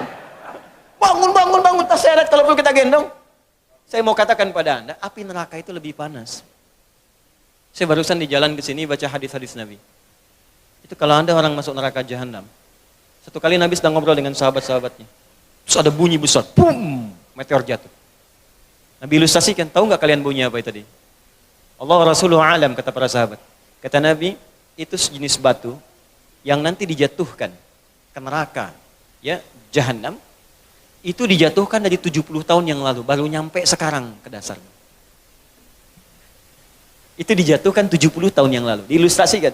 Seperti meteor jatuh seperti itu. Nanti ada orang yang masuk neraka jahanam, dikerak nerakanya, itu cuma 2 golongan, orang munafik dengan orang kafir. Ya, munafik masuk neraka jahanam, kafir masuk. Itu ada di Quran surah keempat ayat 140, paling kiri sebelah bawah di mushaf. Ya, qad nazzala 'alaikum fil kitabi an idza sami'tum ayati la yukfaru biha wa yustahza'u biha fala taqudu ma'ahum hatta yakhudu fi haditsin ghairi innakum idzam mithluhum innallaha jami'ul munafiqina wal kafirina fi nari jahannam jami'an. Ditenggelamkan ke dalam kerak dasar nerakanya yang paling dalam, dilempari meteor dari atasnya. Jatuh itu meteor pertama yang dijatuhkan ke situ baru nyampe 70 tahun. Artinya apa? Saking dalamnya dari atas ke bawah itu jaraknya paling jauh. Neraka jahanam paling dasar, paling dasar. Ya. Yang paling atas saja, yang paling ringan neraka itu di Quran surah 4 ayat 56. Neraka paling ringan. Tapi seringan-ringannya neraka juga. Ya. Innal ladzina kafaru bi ayatina sawfa nuslihim nara. Orang-orang yang ingkar, yang sulit diajak mendekat kepada kami, kata Allah, nanti akan saya tugaskan malaikat yang enggak ada senyuman, enggak bisa canda. Ya, ghilazun, shidadun. Ya, Quran surah 66 ayat 6. Ada malaikat ghilaz dan shidad, kasar, enggak ada senyumnya dikit.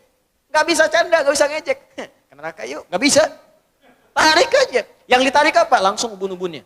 Nusli itu tarik ubun-ubun, kami celupkan ke neraka. Makanya saya sering ilustrasikan seperti bikin teh celup. Teh celup kan masuk, angkat, masuk, angkat.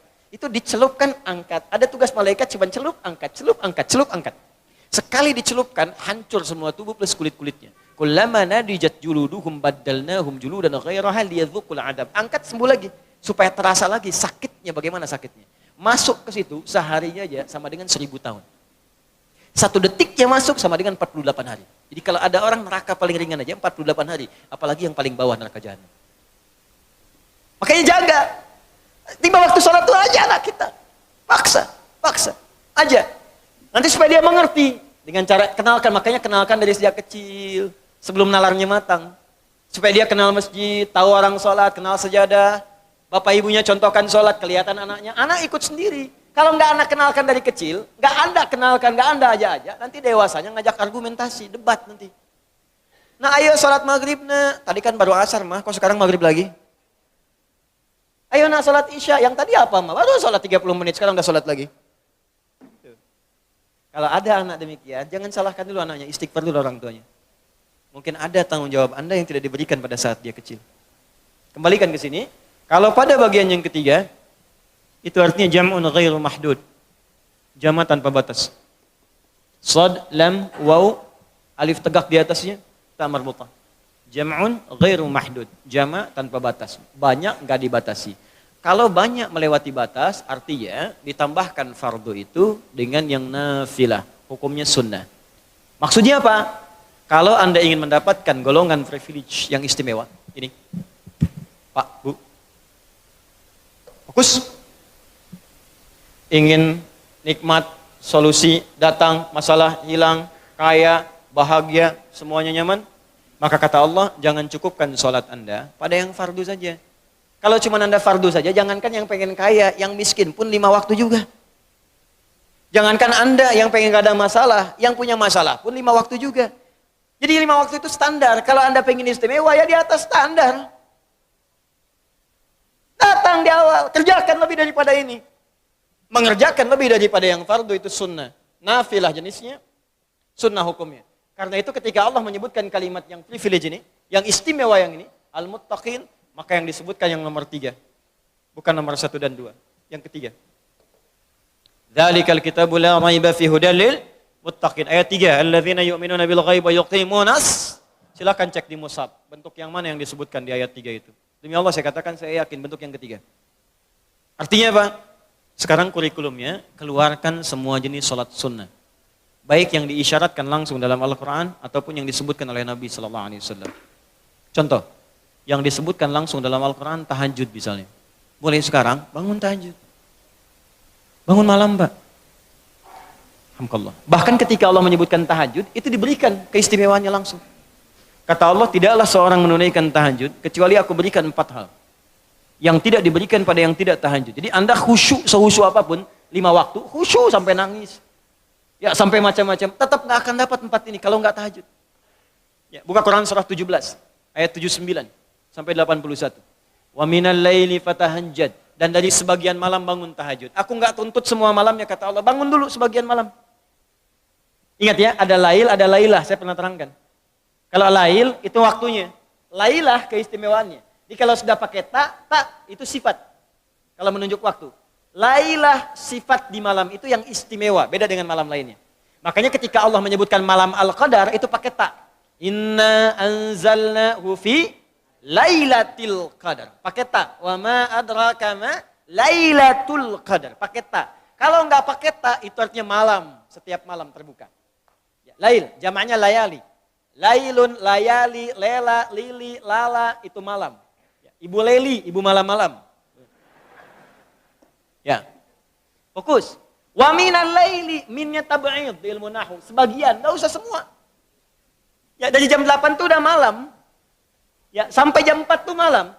4 sampai setengah 5 subuh, jam 4 sampai setengah 5 disebut sahar, waktu menjelang subuh.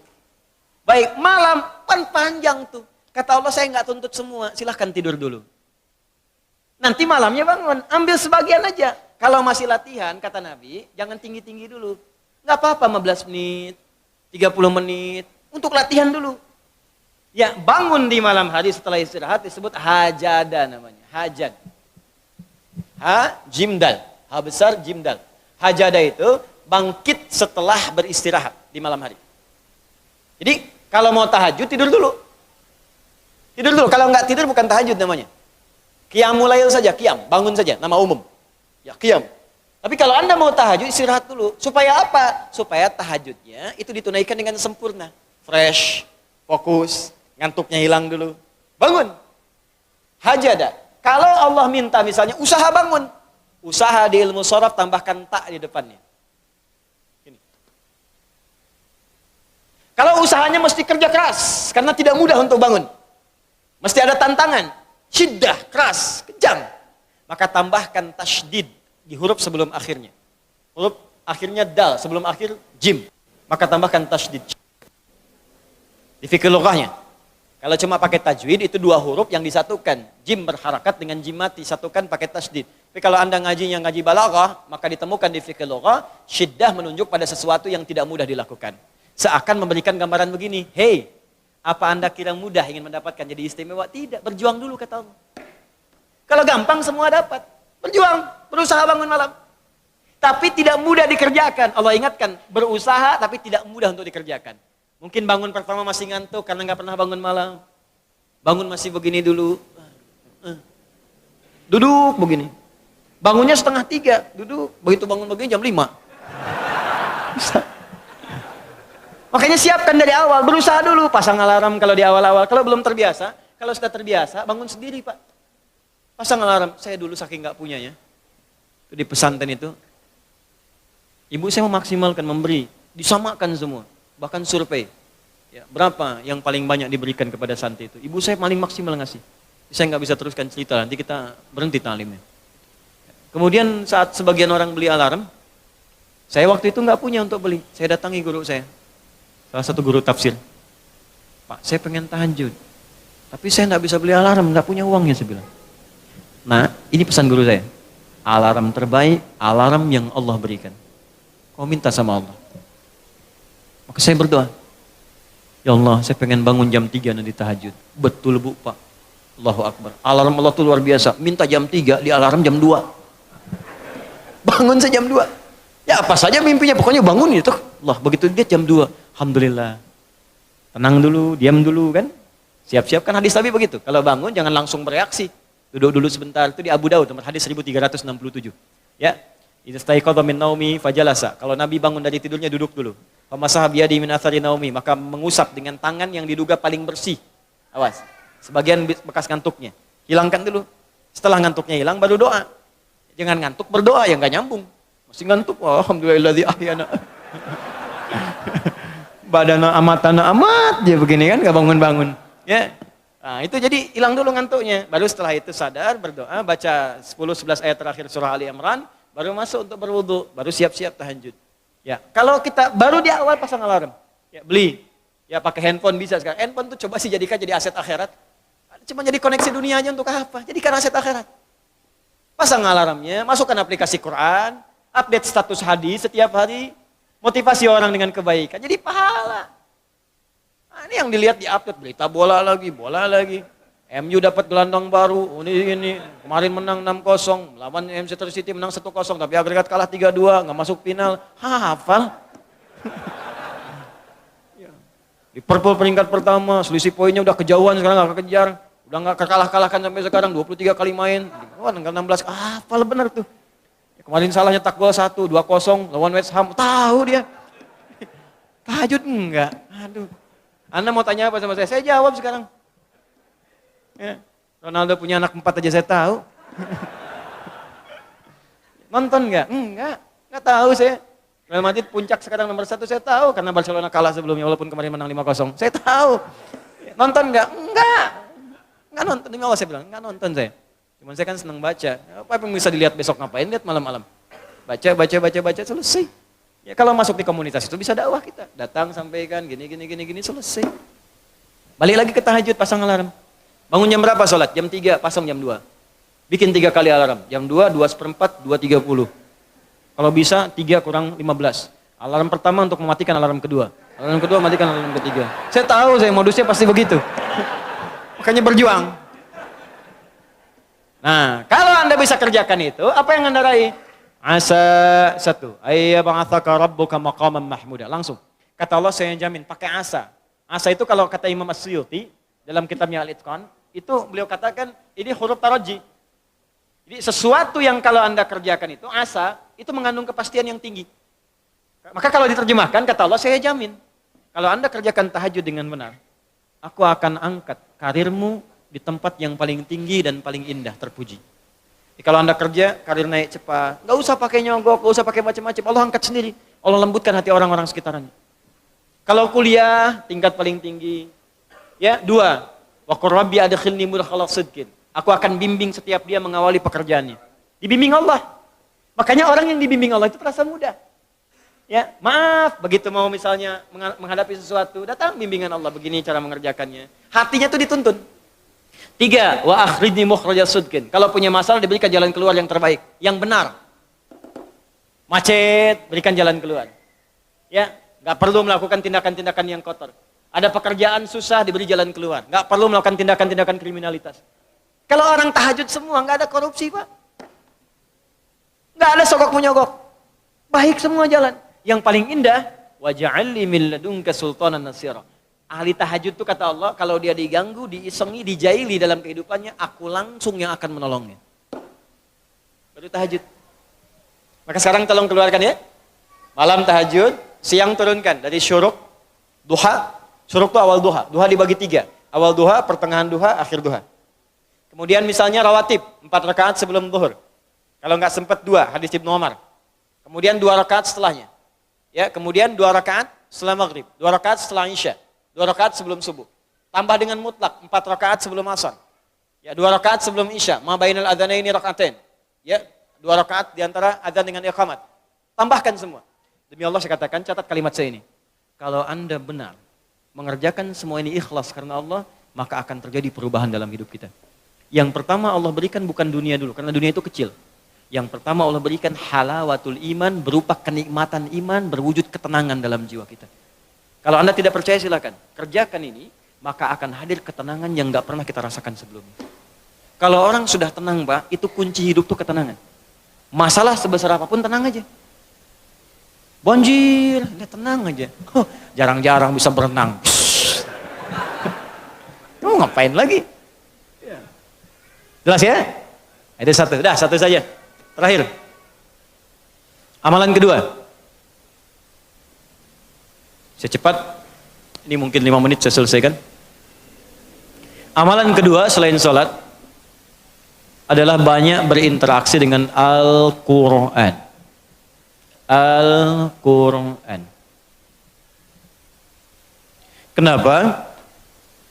Karena sejak diturunkan, Al-Quran itu saat Allah turunkan, itu langsung bersanding dengan kalimat hudan. Hudan. Dan setelah saya gali dalam Al-Quran, memang ternyata semua kitab itu ketika diturunkan pada setiap nabi disebutkan hudan. Nabi Musa misal. Nabi Musa itu kitabnya apa? Taurat kan? Diturunkan Taurat. Nah, fungsi Taurat itu hudan. Buka Quran surat 17 Al-Isra ayat kedua. Wa ataina Musal kitaba. Kami turunkan kepada Musa kitab namanya Taurat. Tahu dari mana Taurat? Quran surah ketiga ayat ketiga. Nazzala 'alaikal kitaba bil haqqi musaddiqan lima bayna yadayhi wa anzalat Taurat wal Injil. Taurat kepada Musa, Injil kepada Isa alaihissalam. Wa ataina Musal kitabah. Kembali ke Quran surah 17 ayat kedua. Kami turunkan kepada Musa, kami berikan Alkitab Taurat. Apa fungsi Taurat? Wa ja'alnahu hudan. Kami jadikan di Taurat itu petunjuk-petunjuk kehidupan. Untuk siapa? Li Bani Israel. Karena tugas Nabi Musa untuk Bani Israel saja. Di Nabi Musa itu terbatas tugasnya. Bukan Rasul untuk semua. Bukan Rasul untuk sedunia. Rasul untuk kelompok Bani Israel. Bani Israel banyak Rasulnya. Nabi Isa, Bani Israel. Nabi Isa itu tugasnya di titik terbatas saja. Wilayah Palestina sedikit sebagiannya. Di situ aja. Makanya kalau nyampe ke Indonesia itu kelewatan gitu. Ya, nyampe sana aja di situ. Nabi Isa, Yesus, Mesias itu tugasnya di sana. Bahkan ada nanti di satu masa dua nabi. Ya, beda komplek. Ya, jadi tugasnya itu dinasnya satu nabi komplek A, yang satu komplek B. Contoh paling gampang apa? Nabi Ibrahim dengan Nabi Lut. Lut itu keponakannya Nabi Ibrahim. Ya di satu masa, cuma dinasnya tempatnya beda. Tahu dari mana? Quran surah 51. Ya, ayat ke-24 sampai ayat 30. Itu dikisahkan ada malaikat ingin datang ke kompleknya Nabi Lut. Karena di komplek Nabi Lut itu, masyarakatnya itu udah kelewat batas, udah nantang azab. Mana azabnya Lut? Mana? Katanya mau diazab, sampai sekarang belum. Langsung dijawab Allah, dikirimkan malaikat. Cuman sebelum ke tempat Nabi Lut, mampir ke tempat Nabi Ibrahim. Ini ada amalan.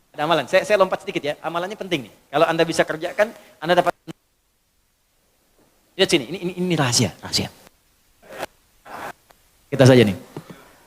Quran surah 51 ayat 24. Paling kanan sebelah bawah. Kedengaran suara saya? Tidak, kok bisa? Enggak kedengaran tapi bisa jawab ya. Quran surah 51 ayat 24. Hal haditsu dhaifi Ibrahim al-mukramin. Pernahkah Anda dengar kisah tentang Nabi Ibrahim yang kedatangan tamu di pertengahan malam menjelang subuh? Dan dahsyatnya kata Allah, masih dimuliakan tamunya. Kedatangan tamu tengah malam, dini hari masih disambut. Idz dakhalu alaihi faqalu salama. Ketika tamu itu datang mengucapkan salam, Assalamualaikum. Waalaikum. Dijawab oleh Waalaikumsalam. Saya tanya pada Anda ya, kalau ada setengah tiga, tamu datang malam-malam. Ya. Assalamualaikum. Dijawab enggak? Enggak. Jawab aja dulu. Karena hukum menjawab salam itu wajib. Mengucapkan sunnah. Quran surah keempat ayat 86. Wa idza huyyitum bitahiyyatin fahayyu biahsana minha. Kalau Anda diberikan penghormatan, salam jawab aja dulu. Assalamualaikum. Waalaikumsalam. Assalamualaikum. Waalaikumsalam warahmatullahi. Assalamualaikum. Waalaikumsalam warahmatullahi wabarakatuh. Buka dong. Enggak. Jawab aja dulu. Ini jawab qala salam. Waalaikumsalam. Ini kalimat Quran langsung, boleh disingkat kalau dituliskan, boleh singkatan Assalamualaikum, disingkat salam. Dibaca Assalamualaikum warahmatullahi. Sama dengan Bismillahirrahmanirrahim, singkatannya Basmalah. Alhamdulillahirrabbilalamin, hamdalah. Ya, ini sudah jam 10 kurang seperempat. Sekira waktunya sudah cukup. Saya mohon maaf ya, kita akhiri saja dengan hamdalah. Hamdalah. Oh tidak. Contoh, ini bukan mau mengakhiri, contoh. Hamdalah, alhamdulillahirabbil alamin. Takbir Allahu Akbar. Kita masih ada waktu, masih bukan. Ini contoh, ya. Sama salam itu singkatan dari assalamualaikum. Ada singkatan, ada. Ya. Nah, maka apa yang terjadi? Saya cepat saja. Itu masih disambut oleh Nabi Ibrahim. Kemudian faragha ila ahli. Beliau datang ke istrinya. Sayyidah Sarah waktu itu masih nanya, "Mah, ada menu terbaik apa? Tamu istimewa nih malam-malam." Qaumun mungkarun. Oh, ini bukan orang sini, orang jauh. Kalau orang jauh jangan banyak ditanya. Dimudahkan oleh masuk duduk. Datang ke menu terbaik apa? Enggak ada.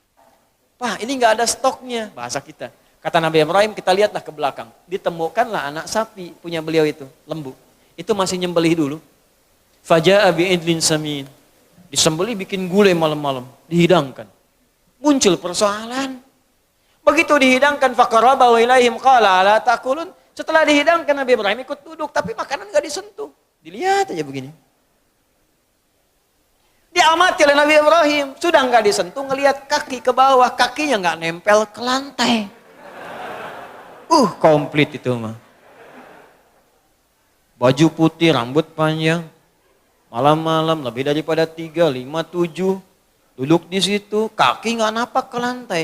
Kalau Anda dalam posisi itu, pertanyaan saya, apa deh yang Anda lakukan pada waktu itu? Pingsan. Sudah nggak ada kesempatan lari, Bu. Ya, jadi rasa takut yang tidak memungkinkan kita untuk mengelak disebut aujas namanya.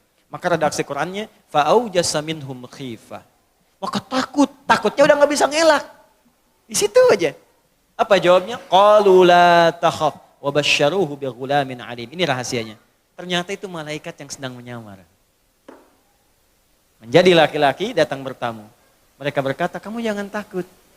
Kami malaikat yang ditugaskan oleh Allah untuk bertamu mampir ke sini sebelum datang ke Nabi Lut. Bayangkan, orang mampir aja dijamu oleh Nabi Ibrahim, diservis oleh beliau dengan servis yang tidak biasa. Salam dijawab, datang disempurnakan, diberikan segala hal yang nikmat. Apa balasan Allah? Karena beliau mengerjakan yang tidak biasa, maka Allah memberikan balasan yang tidak biasa. Wa basyaruhu bi ghulamin alim, maka istrinya Sayyidah Sarah yang divonis secara medis dan klinis mandul, tak mungkin punya keturunan, diberikan kabar pada saat itu. Kamu akan punya keturunan. Dibalas. Sudah monofos, gak mungkin punya keturunan. Ada faktor lain secara klinis, gak mungkin. Maka turun jawaban Allah. Ketika Anda mengerjakan amalan yang tidak biasa, maka Allah pun memberikan jawaban yang bahkan mustahil menurut kebanyakan orang. Itu rumus Quran. Jadi rumusnya begini, kalau Anda sedang punya persoalan yang berat, yang tidak biasa bagi sebagian orang, maka cari amalan-amalan yang tak biasa. Orang tidur malam Anda bangun. Orang makan Anda puasa.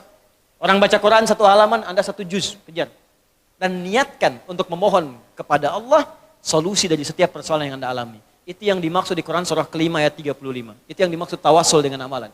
Ya ayyuhalladzina amanu taqullaha wabtaghu ilaihil wasilah. Cari wasilah. Ya. Nah, apa gambarannya di sini? Yang mau saya katakan, kembali teman-teman sekalian, setiap nabi dapat kitab. Setiap kitab itu hudan. Beruntungnya kita, hudan yang diberikan kepada nabi kita yang paling istimewa. Nabi Muhammad sallallahu alaihi wasallam namanya Al-Qur'an dan ketika diturunkan disebut hudan. Buka Quran surah kedua ayat 185. Karena nabinya istimewa, turunnya di waktu yang istimewa. Malamnya istimewa, langsung malam Al-Qadar. Waktunya istimewa hari Jumat, langsung Sayyidul Ayyam. Bulannya istimewa Ramadan, Sayyidul Syuhur. Diturunkan melalui malaikat Jibril, langsung naik status jadi Sayyidul Malaikah. Diturunkan pada Nabi Muhammad, langsung naik status jadi Sayyidul Anbiya wal Mursalin. Diturunkan di Mekah, Mekah Mubarakah. Diturunkan di Yathrib, berubah jadi Madinah Munawwarah. Saking dahsyatnya Quran, begitu turun, apa yang dahsyat di Quran sampai merubah semua jadi cahaya itu? Kata Allah, perhatikan. Syahrul Ramadan alladzi unzila fihi al-Quran hudan linnas. Aku turunkan Quran di bulan Ramadan yang istimewa. Ternyata kata Allah, semua isi Quran dari Al-Fatihah sampai An-Nas itulah hudan, petunjuk hidup kita ada di situ semua. Kalau Anda ingin bahagia, ada di Quran caranya. Anda punya masalah apapun, solusinya ada di Quran. Anda ingin nikmat, ada di Quran. Cara ibadah, ada di Quran. Ternyata masalah hidup kita, solusinya semua di Quran. Ada semua, Pak. Makanya saya punya keyakinan, hakul yakin. Masalah itu nggak pernah tuntas, bukan karena kita kurang hebat, karena Qurannya nggak pernah dibaca, nggak dipelajari. Quran itu kan turun di jahiliyah, Pak, sebagai penutup, bukan di Romawi yang sudah maju, bukan di Persia yang sudah hebat, jahiliyah yang paling tertinggal. Semua kriminal ada di situ, pemabuk paling dahsyat di situ ada. Orang jahiliyah, ini info aja ya, orang jahiliyah, pemabuk pemula itu 5 kali mabuknya sehari. Pezina nggak usah ditanya. Preman komplit. Cari begal, sekampung ada semua. Tukang begal semua. Pembunuh ada. Di sini mati, sana mesti tewas. Ada semua di situ. Titik nadir yang paling tinggi. Makanya disebut jahiliyah. Jahil itu untuk ke orangnya. Jahlun sifatnya. Pakai tak gabungan. Jahiliyah. Jadi kalau Anda nyari sifat buruk, ada di situ semua. Orangnya kumpul di situ. Ada semua. Dan Quran turun di situ. Tapi apa yang terjadi? Begitu Quran turun, diajarkan oleh Nabi, diikuti oleh mereka. Keluar dari jahiliyah menjadi khairu ummah. Kalau Anda cari orang paling jujur pada masa itu, adanya di situ. Cari orang paling sabar, ada di situ. Cari orang paling dermawan, ada di situ. Cari orang paling hebat, ada di situ. Disaksikan, langsung turun persaksian dari Allah. Turun Quran surah ketiga ayat 110. Paling kiri sebelah atas di mushaf. Kuntum khairu ummah, ukhrijat linnas. Kalian umat terbaik. Bayangkan dari jahiliyah berubah jadi khair ummah. Yang tadinya banyak kekacauan di rumah tangga, jadi paling harmonis. Tadinya banyak kacau Pak rumah tangga itu. Jahiliyah itu kalau bosan suami istri malam, itu besoknya bisa tukeran. Aku bosan sama kamu, aku juga. Udah tukeran. Mata tangganya tukeran besoknya. Bisa begitu ya. Mabuk udah keseharian. Kalau nggak mabuk nggak keren jahiliyah. Mencuri, udah profesi itu. Macam-macam berubah seketika. Di khairu ummah. Kenapa Quran? Rumah tangga kacau dirubah jadi bagus. Ali bin Abi Thalib itu, dengan Sayyidah Fatimah radhiyallahu taala anhuma jami'an. Itu indahnya luar biasa. Hartanya terbatas, tapi kebahagiaannya itu unlimited. Tanpa batas. Sampai sekarang, baju yang dikenakan Sayyidah Fatimah masih terabadikan. Kalau Anda ada waktu, main ke Topkapi di Istanbul. Kalau ada waktu ya dan biaya. Lampu merah sonoan dikit tuh. Main. Itu Anda masuk gerbang, masuk, security check-in, metal detector, masuk, lewat kanan dulu, keluar, langsung kiri, lurus. Ambil jalur sebelah kiri. Lurus sebelah kiri, itu museum yang Turki Utsmani dulu, di belakangnya dikit, langsung museum untuk periode Nabi dan sahabat. Begitu Anda masuk, teman-teman sekalian, masuk dari pintu yang sebelah ujung, karena ditukar, biasanya masuk depan, keluar belakang, itu dari belakang masuk depan.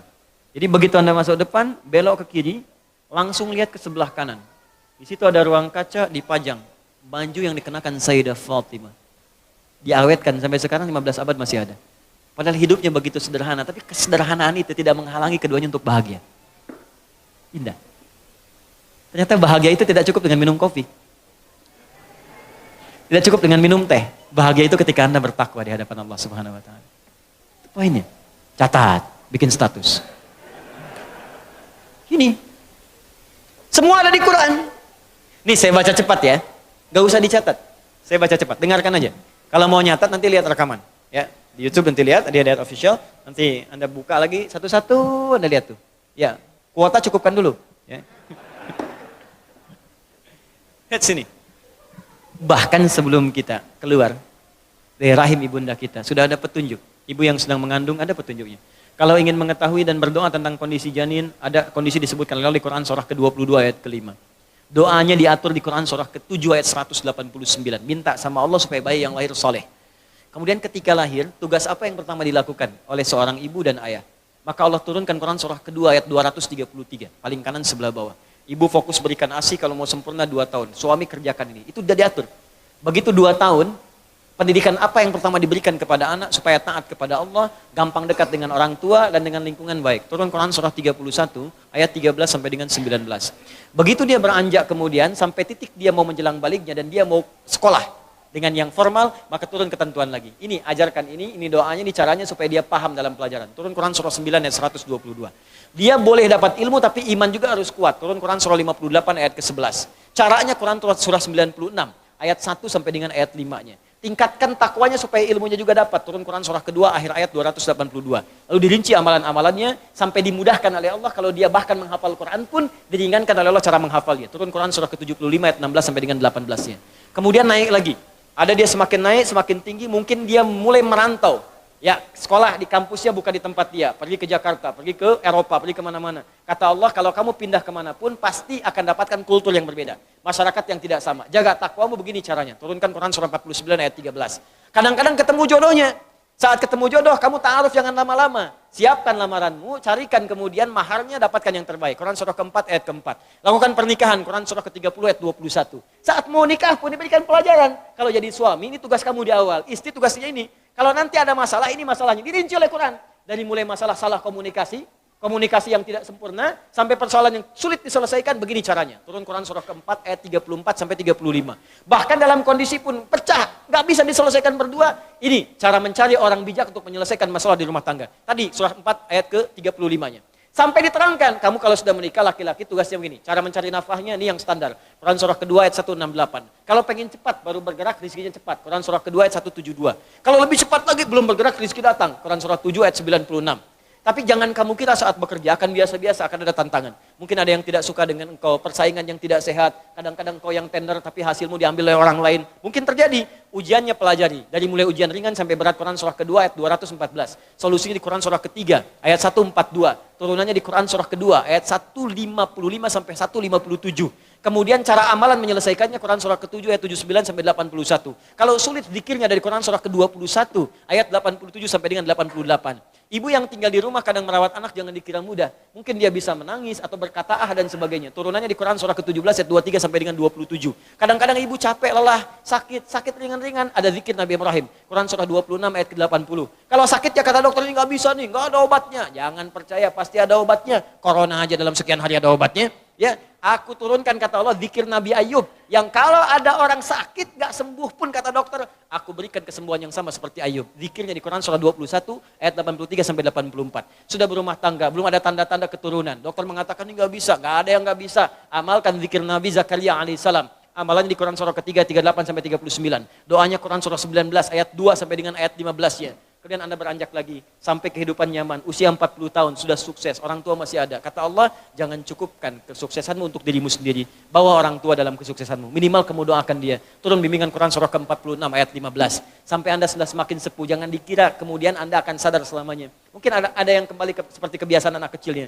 Turun Quran surah ke-22 ayat yang kelimanya. Sampai di ujung senja Anda, jangan bayangkan Anda hidup selamanya. Anda mungkin akan wafat. Karena itu kata Allah, pelajari cara wafat. Anda mau ke sini buka peta ke Masjid Nurul Hidayah, nyampe cepat. Anda mau meninggal, kok nggak dibuka petanya? Maka Allah turunkan peta kewafatan, peta sakaratul maut. Ya diturunkan caranya. Kalau ingin nikmat, tenang, cara meninggalnya enak, buka Quran surah 89 ayat 27 sampai 30. Di situ ada cara husnul khatimah dengan panggilan ya ayat Tuhan nafsul mutmainnah. Kemudian kalau Anda tidak siap-siap dengan itu semua, maka resikonya tinggi. Bisa sambil dipukulin malaikat. Wah, pukul depannya, pukul belakangnya. Sampai masuk ke alam kuburnya, pelajari bagaimana persiapan ke alam kubur. Kalau ingin terang, nikmat, semua nikmat diberikan, saking gembiranya pengen mengatakan kepada keluarga tapi nggak bisa, ayo cepat sini, di sini enak. Kalau bisa cepat nyusul ke sini. Pelajari Quran surah ketiga ayat 169 sampai 172-nya. Tapi kalau Anda sembarangan dan tidak disiapkan, Allah turunkan kisah Fir'aun. Kalau kamu pengen seperti Fir'aun, aku tampakkan neraka pagi dan petang di alam kuburmu. Buka Quran surah Al-Mu'min, surah ke-40 ayat 45 sampai dengan 46-nya. Anda berkata tentang ya Allah bagaimana setelah alam kubur terjadi, ada kiamat, diturunkan bimbingan tentang kiamat, satu surah sekaligus. Surah ke-75, supaya kita siap-siap dengan keadaan itu walaupun kita mungkin wafat sebelum itu terjadi, kalau benar-benar beriman kepada Allah. Kemudian ya Allah bagaimana di akhirat nanti hisab. Kamu gak usah pikirkan hisab, nanti akan ringan. Yang kamu pikirkan surga mana yang kamu masuki. Aku turunkan 4 di surga, siapkan kurikulumnya di dunia. Bapak Ibu mau ke surga yang mana? Ada surga kelas pertama bersama Nabi dan Rasul, orang-orang soleh, para syuhada, para siddiqin. Amalannya di Quran, surah keempat ayat 69. Anda ingin di taman surga, semua kenikmatan ada yang langsung berikan Allah tanpa perantara. Nikmatnya taman surga, punya rumah dekat tamannya langsung. Amalannya bagus, turunkan di Quran surah 51 ayat 15 sampai 23. Saya ingin surga yang luas ya Allah, boleh. Saya siapkan seluas langit dan bumi. Amalannya di Quran surah 3 ayat 133 sampai dengan 134. Ya Allah saya nggak mau milih-milih, yang penting ke surga. Yang penting ke surga ya Allah. Ya, ajarkan amalan yang biasa-biasa, yang penting masuk surga. Kata Allah nggak ada masalah. Aku turunkan amalannya, ada di Quran surah kedua ayat 25. Ya, awas hati-hati dengan neraka. Karena itu aku turunkan sifat-sifatnya, jangan kerjakan amalan ini bisa masuk neraka. Neraka yang paling ringan Quran surah keempat ayat 56. Ya, di situ ada pembangkangannya. Turunannya di Quran surah kedua ayat 6 sampai dengan 7-nya. Ya, gerakan-gerakannya banyak diturunkan. Di Quran surah misalnya 6. Ya, teman-teman semukan, hati-hati Quran surah 16 ayat ke-25. Quran surah kedua ayat 6 sampai dengan 7-nya. Turunan-turunannya muncul lagi menjadi munafik. Quran surah keempat ayat 140-nya. Hati-hati, kalau Anda lakukan itu masuk neraka jahanam. Ada semua. Apa yang enggak ada? Ada semua. Kenapa Anda enggak turunkan sekarang? Ibu, kenapa ibu enggak turunkan? Bimbingan jadi ibu Qurani. Ayat-ayat tentang ibu aja. Tentang ibu aja turunkan. Bagaimana jadi istri? Apa tugas istri? Apa tugas ibu? Apa kendala seorang ibu? Demi Allah pasti kejadian, Bu. Pasti kejadian. Tuh, benar. Pasti kejadian. Quran itu detail sekali. Dari mulai mengandung, menyusui, lahir, sampai anak bermasalah. Ada semua. Kenapa nggak Anda keluarkan? Anda berapa tahun jadi ayah? Kenapa nggak dikeluarkan bimbingan jadi ayah? Kenapa nggak dikeluarkan bimbingan nafkah? Ada semua. Kalau kita susah, yang salah bukan Allah. Allah pun sudah jawab. Di akhir ayat Quran surah kedua, akhir ayat 185. Yuridullahu bikumul yusra wala yuridu bikumul usra. Kata Allah, Allah menginginkan semuanya mudah, bukan susah. Jadi kalau Anda hidup susah, yang salah bukan Allah. Anda sendiri yang nggak baca petunjuknya. Jangan salahkan Allah. Kenapa saya begini ya Allah? Bukan saya, Cepi, kamu yang salah. Kenapa kamu nggak baca? Aku turunkan, aku paksa bahkan. Makanya wajib itu dipaksa. Bahkan diancam dengan dosa itu. Kalau kamu kerjakan dosa, sebetulnya yang penting bukan dosanya. Yang penting itu Allah menginginkan rahmatnya. Karena rahmat Allah melebihi iqabnya. Itu poinnya. Kayak itu sekarang yuk mendekat kepada Quran. Baca dulu, karena membaca itu pengantar untuk paham. Setelah itu ngaji, tilawah. Ya, jangan tinggi-tinggi dulu Pak, jangan tinggi-tinggi. Yang kita kerjakan di harian. Antum apa nih aktivitasnya? Pebisnis, keluarkan ayat bisnis. Buka hadisnya. Antum di birokrasi, keluarkan ayat birokrasi. Ada kok ayat pemerintahan. Diplomasi ada, makanya diplomat kita ulung semua. Ya, Amr bin As itu dari Afrika Utara, dari Mesir ke Syam. Diplomasi jalan itu, diplomasi ekspedisi itu. Itu muslim semua setelah itu, maju semua. Silahkan cek sekarang, Mesir, Libya, Tunisia, Maroko, Aljazair, sampai ke Syam. Ya, Jordania, Palestina, Syria, Libanon, muslim semua. Bukan karena muslimnya, maju juga pada saat itu. Ini informasi aja ya. Dulu zaman itu, Afrika Utara itu provinsi. Afrika Utara provinsi. Sampai ke masa gubernurnya Musa bin Nusir, jenderalnya Tariq bin Ziyad. Yaman, provinsi. Gubernurnya Mu'adz bin Jabal. Provinsi, sekarang jadi negara. Dan makmur semua. Spanyol dulu, Andalusia, kiblatnya Eropa. Kita mendambakan itu. Dan kita itu muslim paling besar di dunia. Tapi mana isi Qurannya? Dan itu disupport oleh undang-undang kita juga. Itu bahkan negara pun undang-undangnya mensupport kita. Supaya kita soleh. Coba buka pasal 29 ayat 2. Ayo ngajinya, pakai undang-undangnya. Negara menjamin kemerdekaan tiap-tiap penduduk untuk memeluk agamanya masing-masing dan beribadah menurut agama dan kepercayaannya itu. Dijamin oleh negara. Makanya kita ngaji ini kan ibadah, negara menjamin kita ngaji. Baca Quran dijamin, sholat dijamin. Makanya negara bikin depag. Depag itu kalau Anda lihat sejarahnya, Kemenag itu apresiasi negara kepada umat Islam, dibikinlah depag. Buka sejarahnya. Karena kita toleran, bukan cuma Islam saja, ada saudara-saudara kita sebangsa di sini. Ada yang Kristen, ada yang Hindu, yang Buddha, maka dibikin, kemudian divisi di situ. Ya, dirjennya ini, ininya ini, ada bagian direktorat yang Muslim, direktorat yang Kristen, yang Hindu, yang Buddha, supaya kita bisa sebangsa setelah akhir berhubungan dengan baik, toleransi yang paling indah. Tapi keislaman kita dijamin, dan kita pun gak boleh ganggu saudara kita yang lain. Jangan ganggu kalau ada orang mau ibadah ke gereja, biarkan. Ya, di pura biarkan. Hormati mereka. Lakum dinukum waliyadin. Tapi menghormati itu juga tidak harus ikut-ikutan. Wah, ini orang lagi ibadah kok azan di gereja yang gak nyambung. Hormati, kita pun menghormati. Dan disitulah hidup bertoleransi yang paling indah. Jadi itu Bapak Ibu sekalian, kalau ingin mendapatkan itu semua, maka mendekatlah kepada Allah dengan banyak menunaikan salat, kemudian banyak bertilawah Al-Quran. Ya.